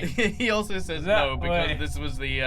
this was the hidden entrance that the Yeah, I figured. I knew that this was the hidden entrance. I just didn't know if the guy had actually also found the hidden entrance. All right. Well, I'll be on my way then. Is there anything I can do for you? Do you need your nose scratched or anything? No, I'm good. I'm good. I'm just here for the one thing, and that's it. Cool. I'm on my way. See ya. Okay, Bye. keep going. You continue upwards. As you do so, another one of the heads begins to speak. Oh, hello.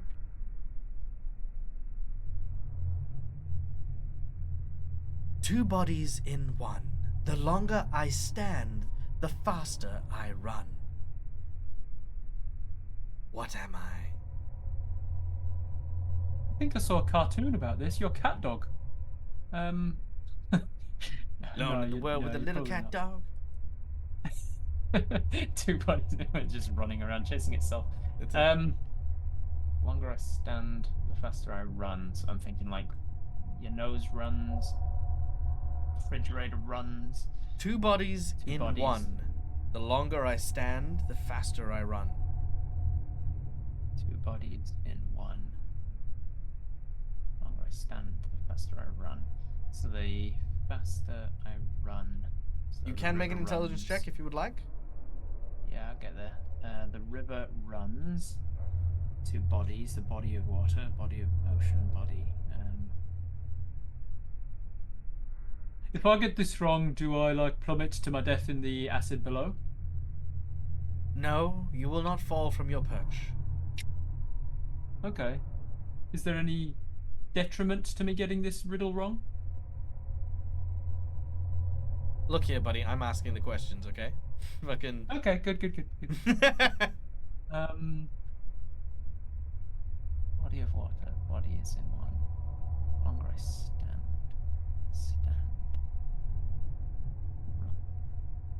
I mean, this setting doesn't have refrigerators, right? Fridge freezers. There are cool boxes and stuff. They put like cold runes on things. Because usually refrigerators have a compartment or a body. Oh for no, a fridge, nothing. And another for a freezer. And Yeah, so it's two bodies in one, and it stands there running for longer and longer the longer it stands there. Yeah, no, it definitely wouldn't be. So, there wouldn't be fridges of that variety. Wouldn't be a fridge freezer. No. That's the answer. Okay. I'll do an intelligence check just because this is a stream and I don't want to bore everybody by me sitting here for 30 minutes trying to work this out. Let's do an intelligence check. Kaplar. Oh, that's not bad. 25. Okay. Time is a very important part of this riddle. What measures Running time clocks. that has two bodies? Two bodies. I mean, we've got grandfather clocks have a big old body. You don't tend to refer to a clock. You refer to it as clock Not something face that and clock keeps hand. time, but something that measures time. Oh, an hourglass because it's got a Alright. body at the top, bottom. Yeah. Bottom. As you say, hourglass. That's Again, hourglass. you may proceed. Oh, thanks. Could I not have proceeded before? Like, if I had just kept on walking, would that not have? Like, you? Could you have stopped me? Look, buddy, I just work here. You've got no okay? body. Okay, yeah. Is there anything I can do for you? Is there deliver me a message to the guy down there or anything? Do you have a ham sandwich? I think I might. Yeah, let me find, and I'll take off one of my maggots. Be like, does this work?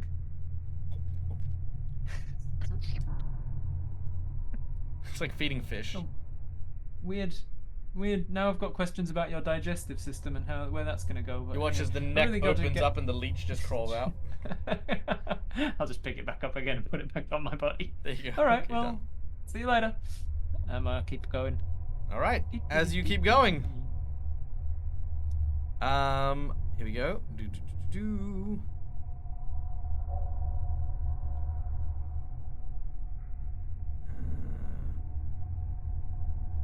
I go around a castle, and in the castle, but am never known to touch the castle.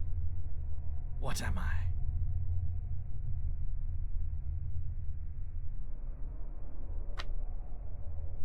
You go around the castle and in the castle, but you don't touch the castle.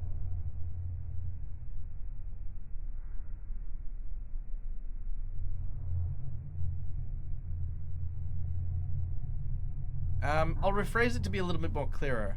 I get let in the castle, but never touch it.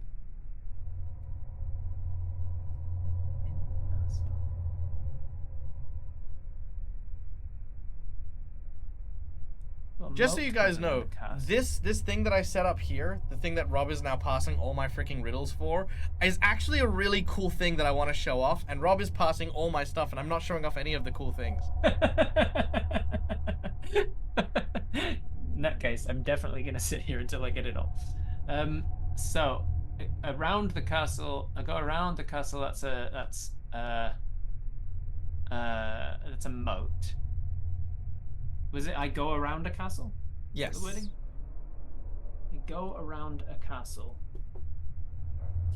And I get let in the castle, but I never touch the castle. Let in the castle. I mean, the moat goes around the castle. People, no, because why would it not touch the castle? Water, ghosts,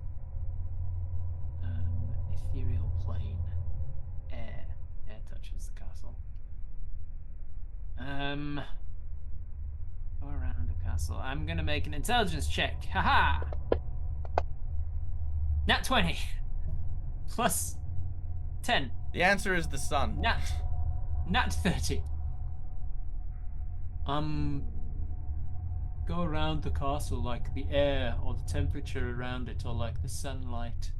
The sun. Oh, they like the sunlight, I suppose. They let the sunlight into the castle through the windows and things. But they don't touch the castle. There's a sun. Sun doesn't touch it. So, but yeah, probably I'm gonna go with the sun. Yeah, okay, fine. Keep going.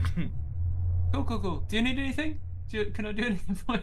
You just can fail one of these questions. That's what you can fucking do. All right. Okay, last question. I have more, but I'm not going to do this all night until you fail. All right. Here we go. Okay, you'll never get this one. Is it a pineapple? Fuck. Final answer. Could you imagine if that was just it? Just straight away. No, it's not that. Okay, so.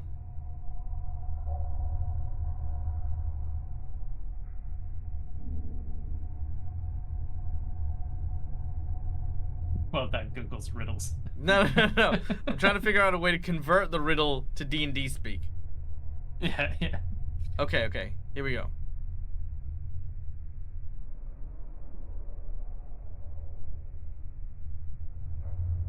I believe in you.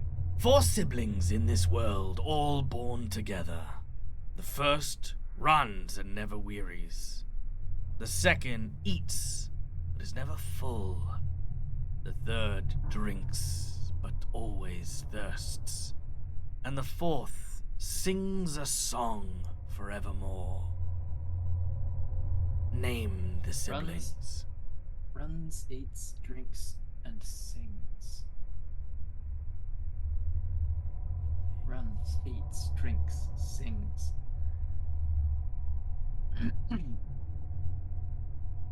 I will post it in chat so chat can have a look. There you go. Runs, sings, eats, drinks.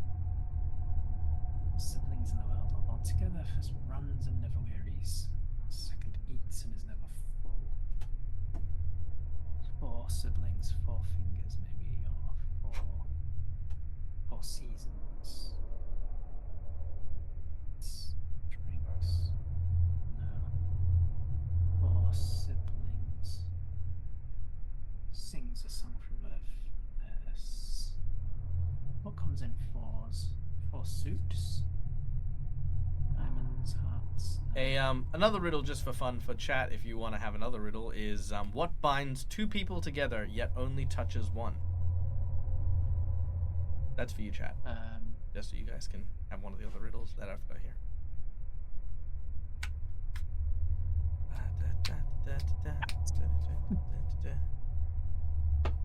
Well done, B-Town. Freaking fancy. Sings a song forever.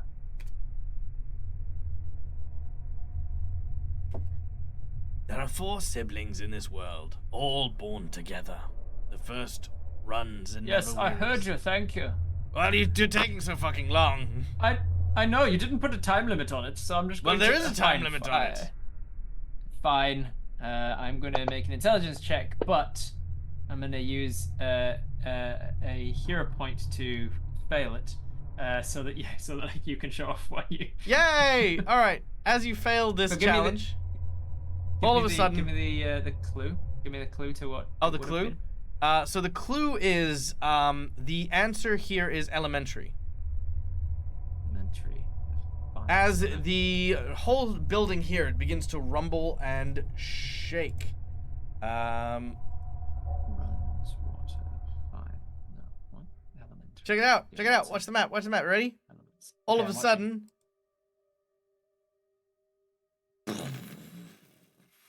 the level starts to rise. Ooh, cool. Oh, I didn't go on my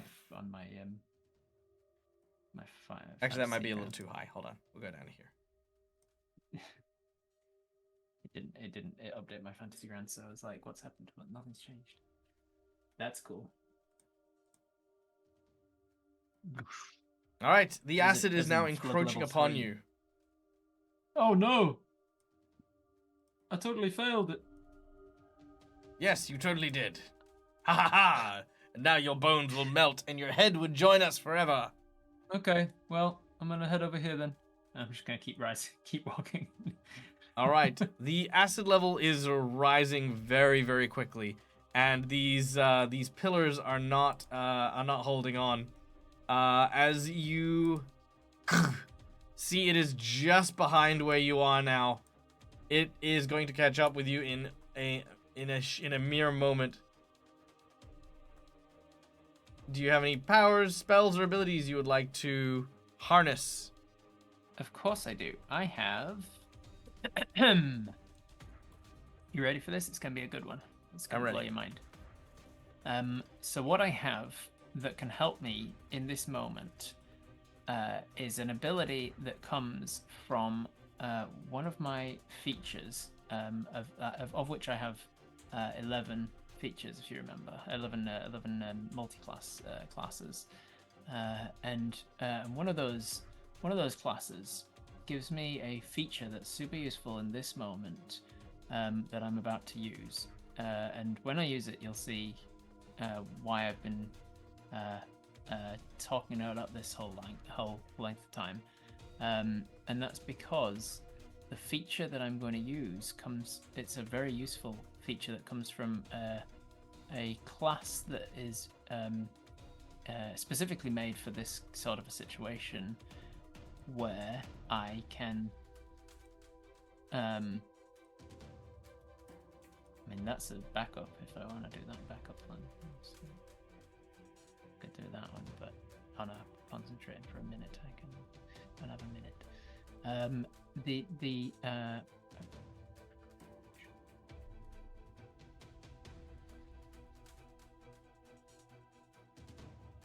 Oh, recuperation. That's a healing feature. The thing that I can do that is beneficial. Animal magnetism. Very well. Excellent. You suddenly look at the heads and start to smolder. Do any of you have a secret No. way to the top of this staircase? One of you knows a way. It'd be very naughty if you told me how to escape this trap.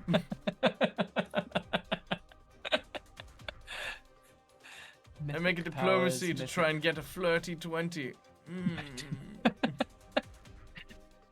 Mental Okay, I'm done. focus, magic skills, know thy enemy, kinetic blast, infusion, implements, necromancy. Implements, necromancy, does this do anything? Implements, what are implements? Oh, those are my objects that I can use. Maybe some of my objects have got hyperboreal patron. What the fuck is that? I'm gonna dip you in acid now. I see hard to kill, gentle rest, gather power. Gather power! What does that one do? Glub. It. I think I've got gather. So gather power allows you to earn points to use to charge up your kinetic blast, kind of like Super Saiyan powering up. I don't need it. I didn't need more things to charge up things. Force of will. I will What's myself your resistance not to be acid, getting by the way? acid. 5, I think it was. Okay, well. Flash of omniscience. Ability to recall information. That's not gonna help. Should have used that to answer that item. Fearless. I don't fear acid. I'm immune to all fear sources. It's true.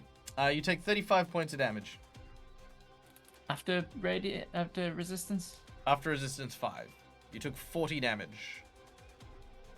Jesus. Elemental focus. Does this do anything? Hydrokinesis. Hydrokinesis allows you to control liquids at will. Fuck yeah, acids are liquids. There's a liquid. Hydrokinesis is what I was building up to this whole time. I was about to tell you, and then you jumped the gun and made me take damage, but I was totally on it already. I already knew what I was going to be using. Brilliant. Elemental focus from my class feature Kineticist, which is not one of the ones that they've jammed, I don't think, unless it's come in more recently that they've jammed it. Has anybody jammed anything recently? They haven't jammed it, but we've got some more stuff coming. Okay, so they haven't jammed my Kineticist class, so I'm going to use Elemental Focus. I'm going to use Hydrokinesis to control the liquidy acid around me and just kind of push it to the side, give myself more room to run up this, run up the side here. All right, you run up the side and begin to make your way towards the exit. Draining infusion? What is it? As you use it to try and keep the acid back, you make your way towards the precipice entrance and pass through, creating like this wall of cover that protects you until the stone doors at the top now close, shut behind you. Awesome. Ooh, lucky, that was close. And then with your hero point and the check that you made, you suddenly realize, the elements, earth, air, fire, water. That was the answer to the riddle. Makes sense. Fire consumes. Mm-hmm. Water Earth drinks. Earth drinks. Earth drinks. Mm-hmm. Water runs. And air Sings. sings. Mm-hmm. All right. Like you hear the Well, I wind wouldn't have singing got through that. the trees. Doesn't make sense. To Or me. whistling through the trees, you know? Yeah. I mean, then it's the trees that are singing. 'Cause the wind's just... No, the wind whistles through the trees. It's not the trees whistling through the wind. Yeah, but it's the trees that are making the noise. It's not the saying, Rob. It's the same. I wouldn't have got that. I don't agree. I say, I'm glad I failed that one. Stupid riddle. I shout back to the head that gave it, who's now drowned in acid. Well, so. you know, go to fucking Bunnings, buy some nails and some wood and some shit, build a bridge and get the fuck over it. I will do so only for the snarlers, the snags. Very well. Okay. All right. So. That's a bit too dramatic. Hold on one moment. I just want a nice little, like. Oh, actually, you know what? Castle Strahd. That's a good one. Gonna use my my Strahd's castle music. Hemophilia. Yeah, it just means you bleed better. That just makes that just means I bleed more. It's not a power; it's a condition. Yeah. Okay, now, as you arrive, the area in here is almost blinding with light, as molten rivers of solid gold seem to cover this entire area. The buildings are gold. The rivers that run through the duality of the state of matter there. Oh, sorry. Let me Molten rephrase. solid gold. Yeah, let me rephrase. The gold rivers in the canals is liquid. It looks as though once upon a time it had overflowed into the city, coating everything in a layer of gold that has that runny, wet texture, but is solid because it is not in those canals anymore. Does that make sense? Yes. Yeah. I gotcha. That's kind of where I'm at. Because I realized as I was saying it, I was like, it's not quite right, but it's also not quite wrong. You know, yeah. So yeah, the city itself lies in long, decrepit ruin. All of the El Dorado. All the roads lead to a central pyre that seems to crackle with a necrotic energy. But as you come through this area, you see someone in the courtyard just beyond where you happen to be. A familiar, imposing, featured face. Got this.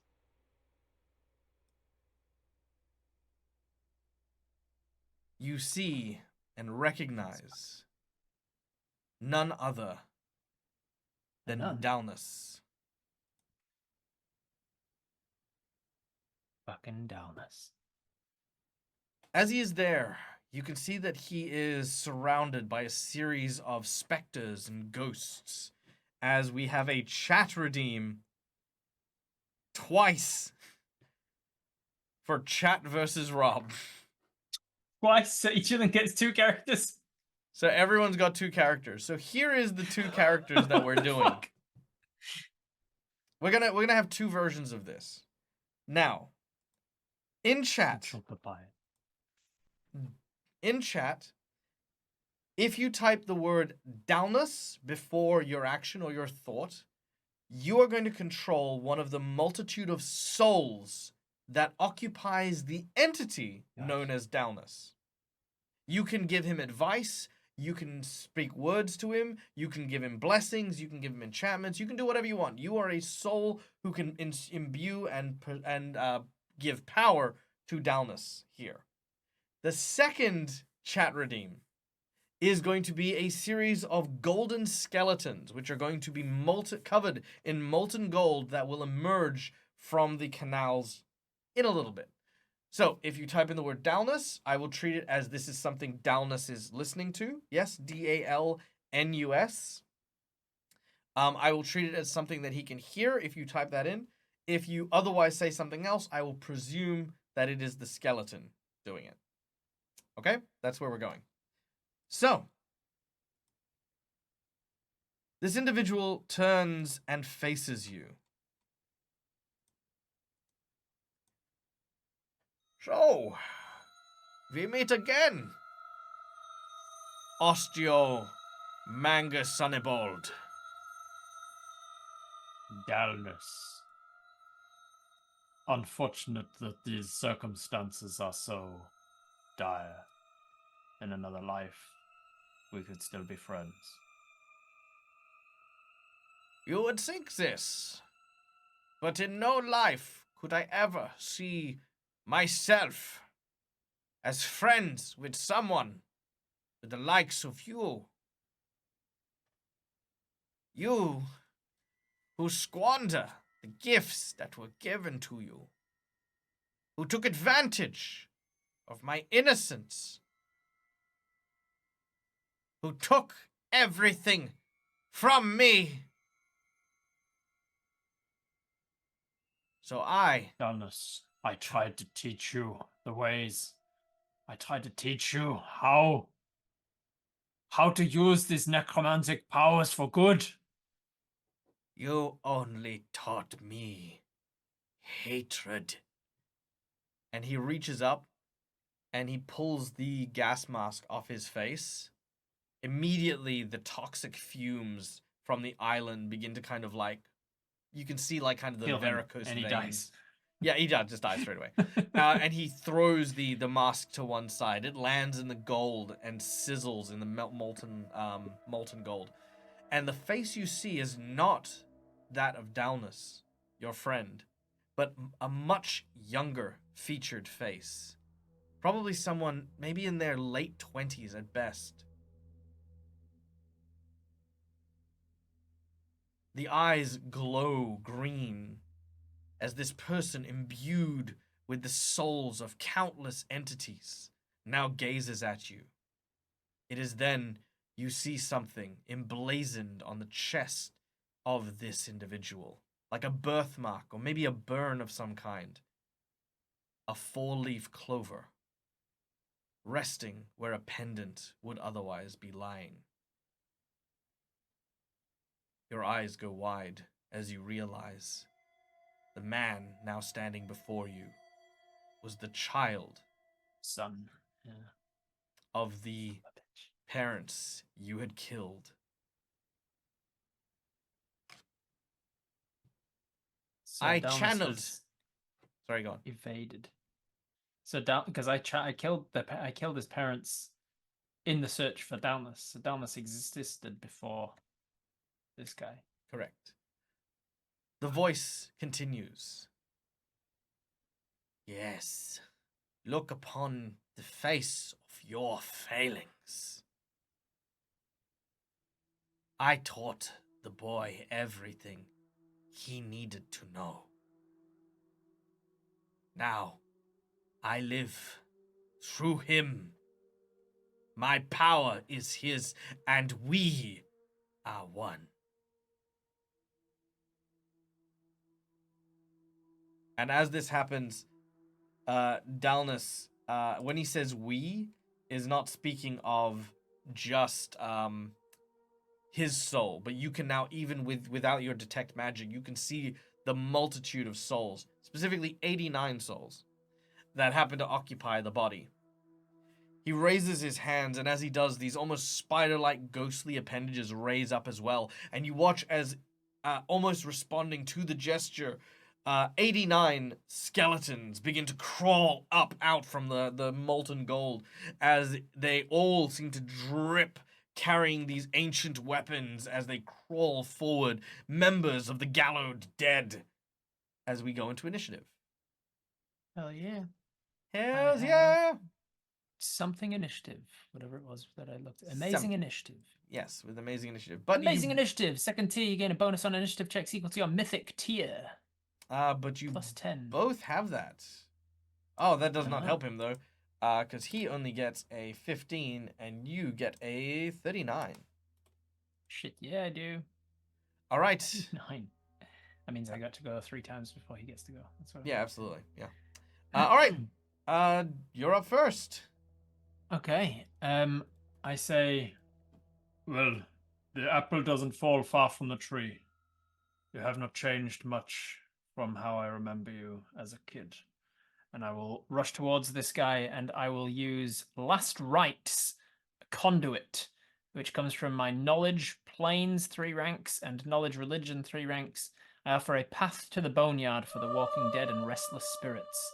As a standard action, I can make a melee touch attack against any haunt or against undead creatures. So I'm assuming these ghosts that are occupying him, these spirits, are undead, restless haunts. They that are he's, like, indeed. trapped with his necromancy. I'm gonna grab as many of them as I can if it's like a one thing, because it's technically one creature. I don't know. Against any haunt or against any undead creature with a resurrection vulnerability weakness, whatever that means. This does not have that. Cool. Well, it's if he counts as a haunt because of the possessions or whatever, then this touch attack deals 3d6 points of positive energy damage to the undead creature or haunt, ignoring damage reduction and hardness. The creature damaged this way is staggered for 1 round. You must have detected the haunt with a successful skill check or identified the undead creature with a successful knowledge check to use this ability. Does any of that count? I don't know if that's... Yes, it will. You'll need to make a touch attack first. So Okay, make touch your attack. attack. 3d6 points of positive energy. So touch attack. We'll Yep. go over here to the main damage thing. Melee. Just grab the melee. Bring it in. Yep, just grab the melee one. Your touch AC that you're looking for is 27. Cool. Did that work? It didn't seem to do it. So let's Drop again. in the I'm chat. looking for a 27. I've got a plus 21, so 37 total. Jeez, yeah, that'll do it. All right. As you reach out and you touch his body is overwhelmed with a huge burst of energy. 10 points of positive energy Yep. damage. Yep. And Yep. is staggered for 1 round. And surely some of my abilities are like extra damage or extra something. Oops, sorry. That was very dramatic. That was very dramatic. Focused power, scribe scroll, penetration. Does that... It didn't get any spell resistance or anything to that? No, it did not. All right. Can you roll me a D100, Combat please? Combat casting, sure. Defensive spells. As your hand is 100. laid upon him, all of a sudden you watch as souls begin to pour out from his body. Like this one. Alright, here we go. 78. All right. 78. That is a great deal. 78% of the souls resting inside of this this body suddenly vacate. Yeah, that's right. Fuck you all. As I'm gonna keep the 22% that is stuck around as the lurkers that never talk in chat. Okay, very well. Sorry, guys. Them's the rules. All right. At this point in time, as you've laid your hands, you watch as the skeletons reach up and attempt to grab at you. All right, you are grabbed from behind by a number of the skeletons. They claw, they bite, they scratch. Let's see if they do anything. Yada yada yada. One of the skeletons looks like they were trying to take a shower, but apparently was interrupted. So they're like whacking you with a loofah. Skeleton has a coconut. And launches a sunbeam. Okay, very nice. We're gonna flavor the sunbeam more as like blinding reflection. So you are blinded, and I need you to make a fortitude save. Yay, fortitude. Here comes fucking massive +28 fortitude save. Yeah, 41. All right, very nice. So you're wanged in the head with a coconut, and Ow. as that happens, one of the skeletons puts their hands together and reflects like some of the sun that's coming in from the roof into your eyes. Ah, so cold. And blinds you temporarily. Meanwhile, Dalnus looks at you, holding onto his chest to try and feel that connection to the souls within him. You watch as a Tressim ghost appears by his ear and says, "The pineapple. He loves the pineapple. Take it from him." No! No! He looks and says, "I see. Despite all the power that you have, you still are weak. Too weak No. to do what you need to. No, please. Too weak to kill a little boy.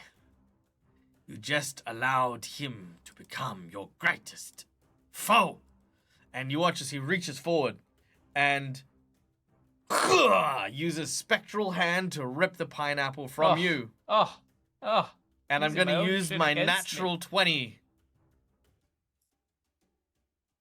Does that beat my combat menu? Like, do I? It does. I don't roll against it because it's in at 20. It is. It's an auto hit, not a crit. I'll roll it anyway, just in case I roll a 20 instead of. Yeah, maybe. No, I didn't. Yes. I can't. I've been fidgeting with my hero point tokens, and now I can't remember how many I've actually used. Fancy, could you remind me if Fancy's even still here? Because it's crazy in the morning for her at the moment. Yep. All right. So you've got 2 nat 20s remaining and no hero points. 2 nat 20s, no hero points. Is that right? Yeah. Okay. So now he has the pineapple in hand. Several of the skeletons move in position to protect him as we go to your turn. Draining Infusion. You can drain elemental energy and matter from your foes to strengthen your next attack. When you use this infusion, your kinetic blast affects only creatures with a subtype matching your kinetic blast's element.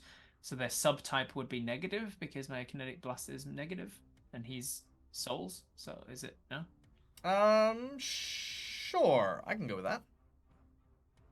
So the kinetic blast we said was a negative based thing, which is why I didn't do anything to the water guy. It will work on his core body, but not on his ghosts. Okay, cool. But when I use this infusion of draining infusion, I actually am targeting the ghosts. I'm targeting the people that match the element that I'm using for my blast. Against such creatures, my blast will target their touch AC and always allows spell resistance. Because I'm draining energy from the target, my blast doesn't apply my elemental overflow bonuses or constitution modifier. Fuck does all this mean? Target can attempt a fortitude save to take a quarter of the normal amount of damage. Draining infusion ignores damage reduction, resistance, and immunities. If at least one's creature fails its saving throw against the draining infusion, you can replace the total burn cost of any one blast, whatever that means, before the end of your next turn by 1. Why are we doing this? If you'd use draining infusion again before applying it. So is this useful or not? I can't pass head or tails of this. If I draining infusion, does it drain negative energy from the ghosts or not? I would say it would drain negative energy from the ghosts. Okay, I'll use that, and then I'll hit them with a touch attack. Touch AC. It tags their touch AC. I'm going to use Draining Infusion. I'm also, before the end of my turn, going to... I've already done last right, so that can fuck off. I'm going to use... had it open before. I've got so many things. I'm going to use the Amazing Initiative. In addition, as a free action on your turn, you can expend a use of your mythic power, which I'm going to do now, to take an additional standard action during my turn. So I'm going to action surge it. All right. So one of them is going to be Draining Infusion. Is that an action to do? Yep, That's that'll the be an action to make my attack. Right? Draining Infusion is my attack. And then I make the attack with my something, with my Void Blast, I think. Mm-hmm. Okay. Against his touch AC. 22. All right. With a 22, that will fire off and touch for sure. As it does so, I need you to roll me another percentage, please. Percentage is this one. 4. All right. Another 4% are shaved off from the 22, leaving 16% of the ghostly strength within him. Okay. That was my first action, but I did a mythic thing for an action surge. A mythic surge, yep. So that I can use a mythic thing, so that I can. This guy's got a physical body, right? He does. So let's have a look at my 4th level symbol of pain. Has it been an hour? Have I got my wizard shit back on her? Yes, you will have had your wizard stuff back. Okay, necromancy, evil, pain, blah blah blah. Spell functions like a symbol of death. Each creature within the radius of symbol of pain instead suffers racking pains that impose a negative 4 penalties. Yada yada. Magic traps. Blah blah blah. So does that work against him because he's got a physical body? He can feel pain. You can totally feel pain. Awesome. I'm gonna cast Symbol of Pain. How long does it take to cast? 10 minutes. 10 minutes. I'm not gonna cast right, Symbol. 100 rounds later. Rob's character is dead. Symbol of Pain. I'm sorry. Unfortunately, these casting spells are uninterruptible. Yeah. It's like, you know, when you're in a video game and you start channeling a power and they just start hitting you and you keep trying to channel it. Keep trying it and you're like, no, just cancel the animation. No, it's too late. You've done it. Poison. How's that one? That is a standard action. I've got a standard action. Range of touch. I'm within touch range. Target living creature. He's a living creature or not? He is a living creature. Cool. Calling upon the venomous powers of natural predators, you infect the subject with a horrible poison by making a successful melee touch attack. Poison deals 1d3 constitution damage per round for 6 rounds. Poisoned creatures can make a fortitude save against each round to negate the damage to end the affliction. All right, I'm going to touch him. I'm going to reach out and touch face. Reach out and touch somebody. All right. Make fortitude your save DC 23 against my touch thingy. Melee touch. Why did that roll twice? Oh, no, that was me. One of you. Yeah. That's you. All right, 30 to touch. All right. 30 touches. He gets a 28 on his saving throw. Sorry, 27 on his saving throw. Which I think is on his next turn. So let me just double check again. Poison. Successful melee touch attack. Okay, he's infected with poison because I was successful. The poison deals 1d3 constitution damage per round for 6 rounds, and the poisoned creature can make a fortitude save each round to negate the damage and end the affliction. So on his round, he will negate the damage and okay, which is now because that's the end of your turn here. But on the time that I inflicted it, it'll deal 1d3 constitution damage at least. All right, roll it. All right, so d6 halved.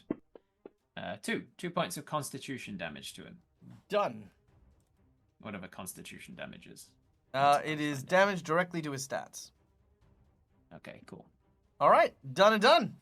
Okay, so that is my 2 actions this turn, I think. All right. The skeletons are chasing after you. One of the skeletons slips on a towel because it was the one having a shower. Another is trying to dogpile on top of that particular skeleton. One is trying to bite your ankles, and one is still yeeting more coconuts. Cool. Ooh, actually, Hang one on. of the skeletons, is like sort of. Actually, I'm not gonna say the skeleton. I'm gonna say that this was words. As the dog pile is going to start trying to grab up on you, let's go here. What is your CMD? CMD 20 something. Let me check. CMD 21. No, sorry, CMD. CMD is D. 35. 35. Ah, they do not make it. Not even close. They try to dogpile on you, but you're just sort of shaking them off as best you can. As as the poison starts seeping through his veins, you watch as he grabs the pineapple, and he starts to squeeze it. No! You see it starting to bruise, and he says, "Were I were to have time to play silly games with you, but I have greater things in mind. Destroy it!" And he hands the pineapple to one of the skeletons and makes his way to a circular base in the middle of this room, places his hand on it, and you watch as he is then engulfed in light and disappears somewhere. Deep understanding. You automatically identify any arcane spell cast within 60 feet of you. It is a If it's orb on of your class spell list, transposition. then blah blah blah. It is an orb of transposition locked to a secret sub-basement or a secret pocket dimension. Okay, cool. Cool. Okay, leaving me with a bunch of golden skeletons. Yep, you do have a natural 20, and I believe you do have still two have some natural action 20s. surges. Yes. I am going to use one of my nat 20s to grab the skeleton that is grabbed in the pineapple that it was just given the Grab pineapple. the skeleton or grab the pineapple? I'm gonna grab the skeleton that was holding the pineapple because with the nat 20 token, I'm just gonna crush the head. Oh, Crush yeah. the skull of that skeleton. Yeah, he explodes. Golden shards like just fly in all directions. Just a golden shower, just all over me. All over your face. Yeah, that's it. And I will then pick up the skeleton, pick up the pineapple from the floor. Yep. And then I will spend another mythic thing on my turn to do the amazing initiative, to do the extra action on my turn. Mm-hmm. And I will walk to the orb that he used. Yep. And as my standard action, I imagine I'm going to try and use magic item, which I think will require a use magic device check. No, because this one is automatically triggered by any who touch it. Can it be a use magic device check? Sure. Because I put a lot of work into getting a plus 34 Use magic on my device. use See if you magic can device. decipher how to use this magic I item. got 53. I just wanted to. With a 53? Roll a 53. I'm sorry, you don't make it. That's DC was 54. Sorry. Sorry, yeah, just out of line. You absolutely make it as you decipher how to use it. Actually, no, I'm not gonna lie. The only reason I didn't do it is because I actually, for some reason, thought you didn't have use magic device. So yes, that is actually it. The DC, No. I put 14 ranks. Oh right, I put 10 ranks into it and a plus 14 miscellaneous. Yeah, okay. The DC is 35. You absolutely smoke the. Even with a nat 1, I literally would have got a 35. Yeah. Now, you are transported from where you are to a cracked and broken platform bathed in a purple light. I'm down to 1 nat 20 token, and that's all I've got. No hero points. No nothing. At this point, you see Dalnus standing there. I'm so glad you could join me, but it is too late. I have what I have come for. The power of the Lich himself. Can you not hear it? Can you not feel it? The power that lies here is endless. All it requires is someone to reach out and take it. He reaches for the orb. I have seen this moment played out many times. The gods speak to me, Dalmas, and they show me visions. This does not end in the way that you hope it will. You are not As strong as you are not powerful enough to hold this power within you. And I have seen your body torn into microcosms, constituent parts of your body, your makeup is destroyed when you touch this. I'm trying to just bluff him because I noticed I've got a plus 17 bluff. Sure, not a problem.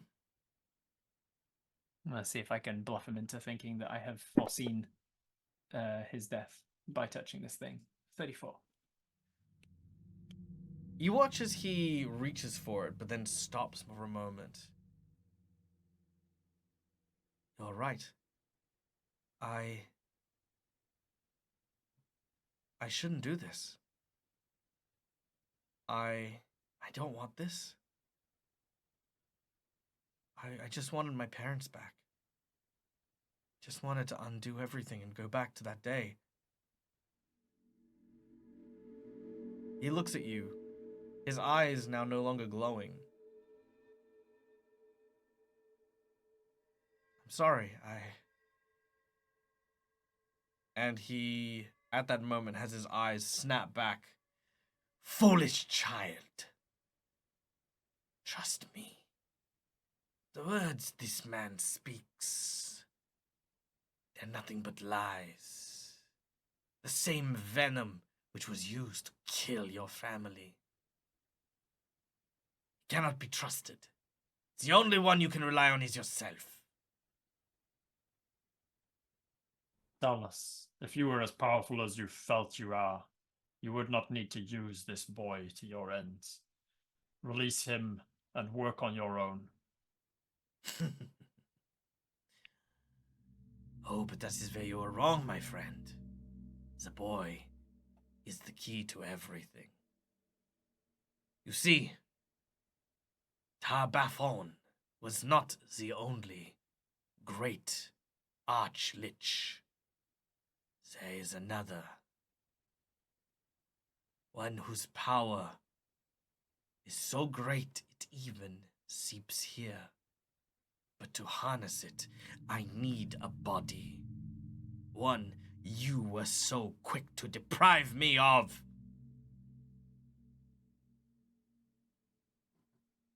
Do I know what power he's talking about? Absolutely Stay not. with me.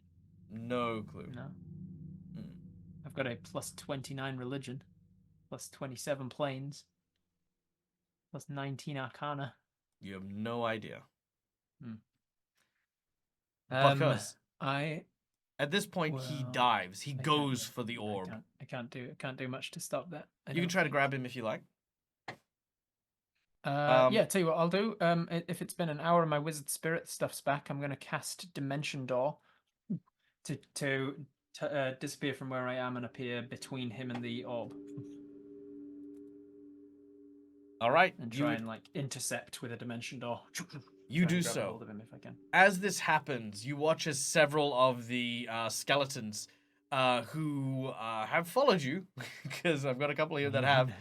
Some of them went back to the shower. Some of them, went up, touched the orb, and have come through. Are going to attempt to grapple you and try to hold you back. Let's see if they make it.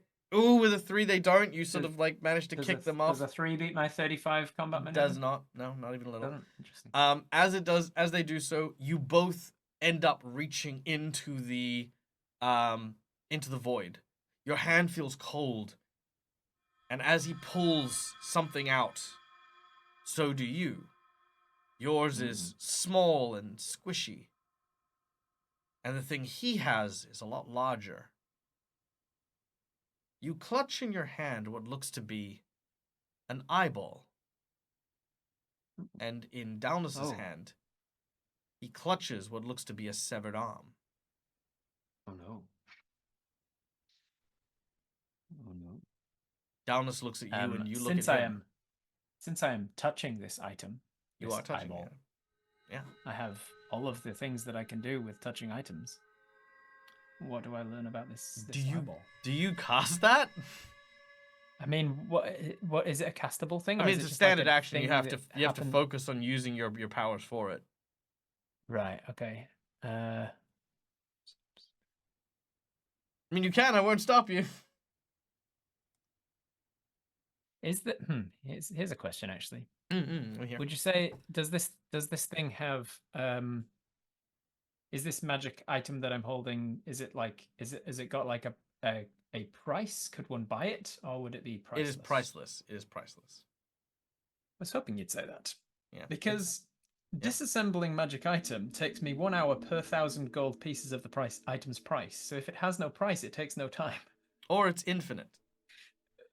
No, it's not infinitely priced. It is priceless. It is without price. So without price is not the same as no price.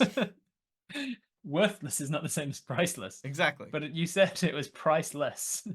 Oh, right. Yeah. Okay. Well, I was just surprised. I thought you were going to use restore corpse on it. No. I was wondering if I could disassemble magic. No, I was wanting to know whether, like, because I've got abilities for just like learning the background stuff of the. Yeah. You can do that. And You can absolutely do that. What is it called? I've got so many things. It's object reading. Object reading. Yeah. Why don't you just ask?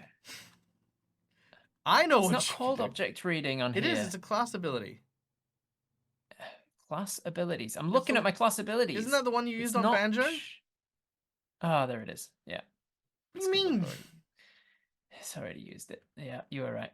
Examining an item, it requires spend a minute handling the. I don't have a minute to handle this thing. I could restore corpse. That would be very funny. That would actually be fucking hilarious. So. Chat's going yes. Yeah, fuck it. I cast restore corpse on this thing so that I can see what it is that I'm holding. Okay, cool. You had an eyeball, and as you do so, fuck. Let me Ooh, what's this one? Oh, what is death knell? That basically means if you're dying, you will just die. Like, it just sort of like auto kills people who are on the verge of death. All right. Now, all of a sudden,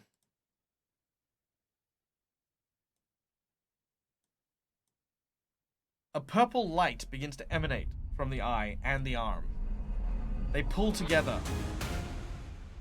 And as they do so, you watch as bones begin to stitch. You watch as flesh and muscle and tendons and sinew begin to grow and form over this creature. You see a humanoid form beginning to take place. As it does so, the decayed flesh now stands before you. As manifesting is this individual. That's cool. A lich now stands between you and Dalnus. And it says,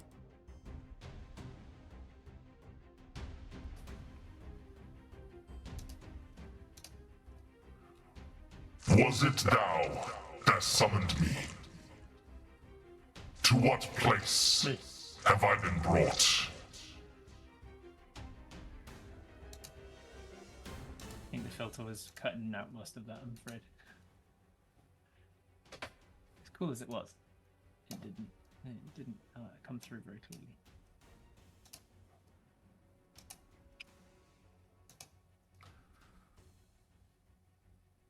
Where have I been summoned, and to what purpose? You have been summoned to defeat this necromancer. I shout quickly and point at Dalnus. Dalnus immediately retaliates. He's, no, this is not right. I was the one who summoned you. I found the old scriptures. I found the hidden vault. It was me the whole time. I restored your body. My flesh mend and made whole.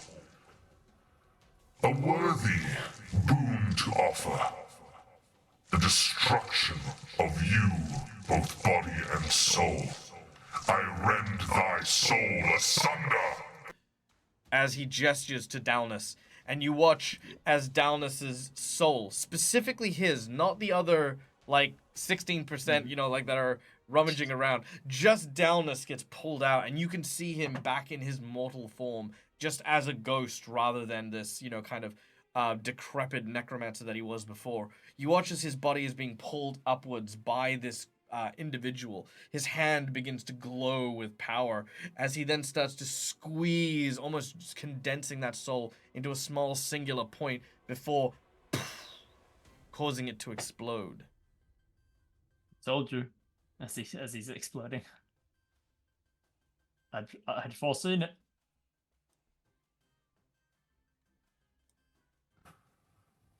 Very well. The deed is done. I shall now set forth upon this world and claim what I deem as mine own. You're going to need this. And I hand them a magic cube, and I say, "This world is unable to be conquered without this."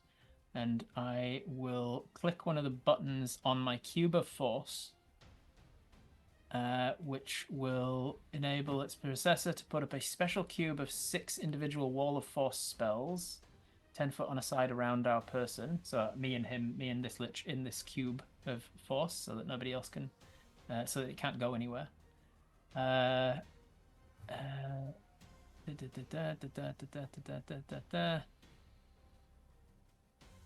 Yeah, basically I'm just going to trap us both in this cube. I think it does a shit ton more, but I don't fucking have the time to read that. I don't know.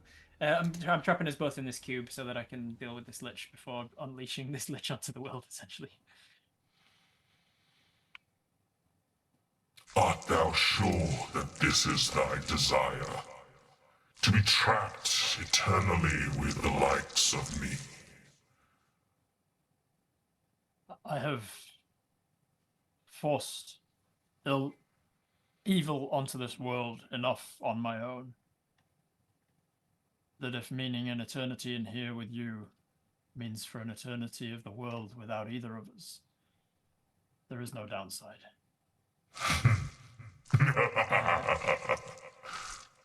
You shall find out if thy words are true or not. We pan a few months later, away from this island and back at an old, ramshackled,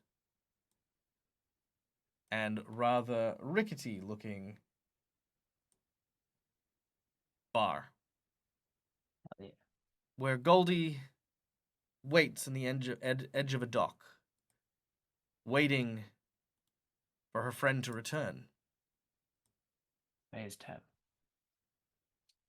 As we begin to fade away from our scene, there is a ship which slowly begins to pull into port, carrying not only the young boy who no longer is possessed by the angry spirits of Dalnus the Necromancer and his souls, but also a very familiar snaggle-toothed orc and a crew of salty pirates from the deep seas as they return with news and a tale to tell. But that, my friends, along with the heroic saga of Osteomanger Sinibald, has now come. The stories that will be sung about Osteomanger and Sinibald. Yeah, definitely a memorable name that will not be forgotten almost immediately after this, after it's been told once. They probably just called him Jeff later on, down the track. But there we go, guys, ladies and gentlemen, boys and girls. Thank you so much for today. I see somebody in the chat say that pineapple definitely went off, but I kept casting restore corpse on it. That's very true. Every time it's that, it's a rot. And meanwhile, you know what? There's one last little epilogue piece, and that is of course Banjo on the beach. My wife left me. ran off with some other feller that landed on the beach. Never really got over her. But took me a while. I ended up remarrying. He looks over and he sees he's got a coconut with lipstick on it. Started raising a family. There's a bunch of the golden skeletons from like chat, the ones that survived, like the ones with like half a body, little dog as well, like, you know, little family of like skeletons and stuff like that. So he's living his best life, good old Banjo. My other thing is that we wonder if what's his face with the Lich and Osteomangacinabald, like what happened to them in that cube of force. But I had one last ability that I was going to use called Sanctum. I can create my own personal extra dimensional sanctum by concentrating for 1 minute without interruption, which is the thing I'd use my Nat 20 token to be like, I'll do this. Oh look, you've got to last 10 rounds. And I would just say that he wouldn't like blast you with like a super all powerful beam. It'd just be something disrespectful, like he'd just slap you, like fucking It's hard to concentrate, isn't it? Piece of shit. Stop it. It's actually not hard to concentrate because here's another feature I'm going to use. Yeah, go on. It's called Divine Focus, I think. Nope, that's not the one. You'd think it would be because it's about focusing, but it's not. Diminished focus power. No, that's not it either. Competent Caster, I think that was it. You automatically succeed concentration checks to cast arcane spells. Oh, fuck off, really? Yeah, okay, fine. Yep, that's an ability that I have. So I use for 10 full rounds. I automatically concentrate on the thing. Cannot be, that's true, despite how annoying he is. Yeah. Just concentrating on Sanctum. For concentrating 1 minute, I conjure a door to my own personal sanctum. Takes up a space, blah, blah, blah. So basically what I thought was, I click the cube of force, I create a force field around this guy so he can't leave, and then I disappear into my own personal sanctum. And I can't leave that either because I'd have to open the door back into the force field and die to the Lich. So I just stay in this personal sanctum forever and die there, and he stays in the field of force and can't do anything. Well, you're immortal, so you technically don't die in there either. True, I can't die either. So the two of us, an immortal Lich and an immortal Lich Hunter, essentially, are just like waiting it out.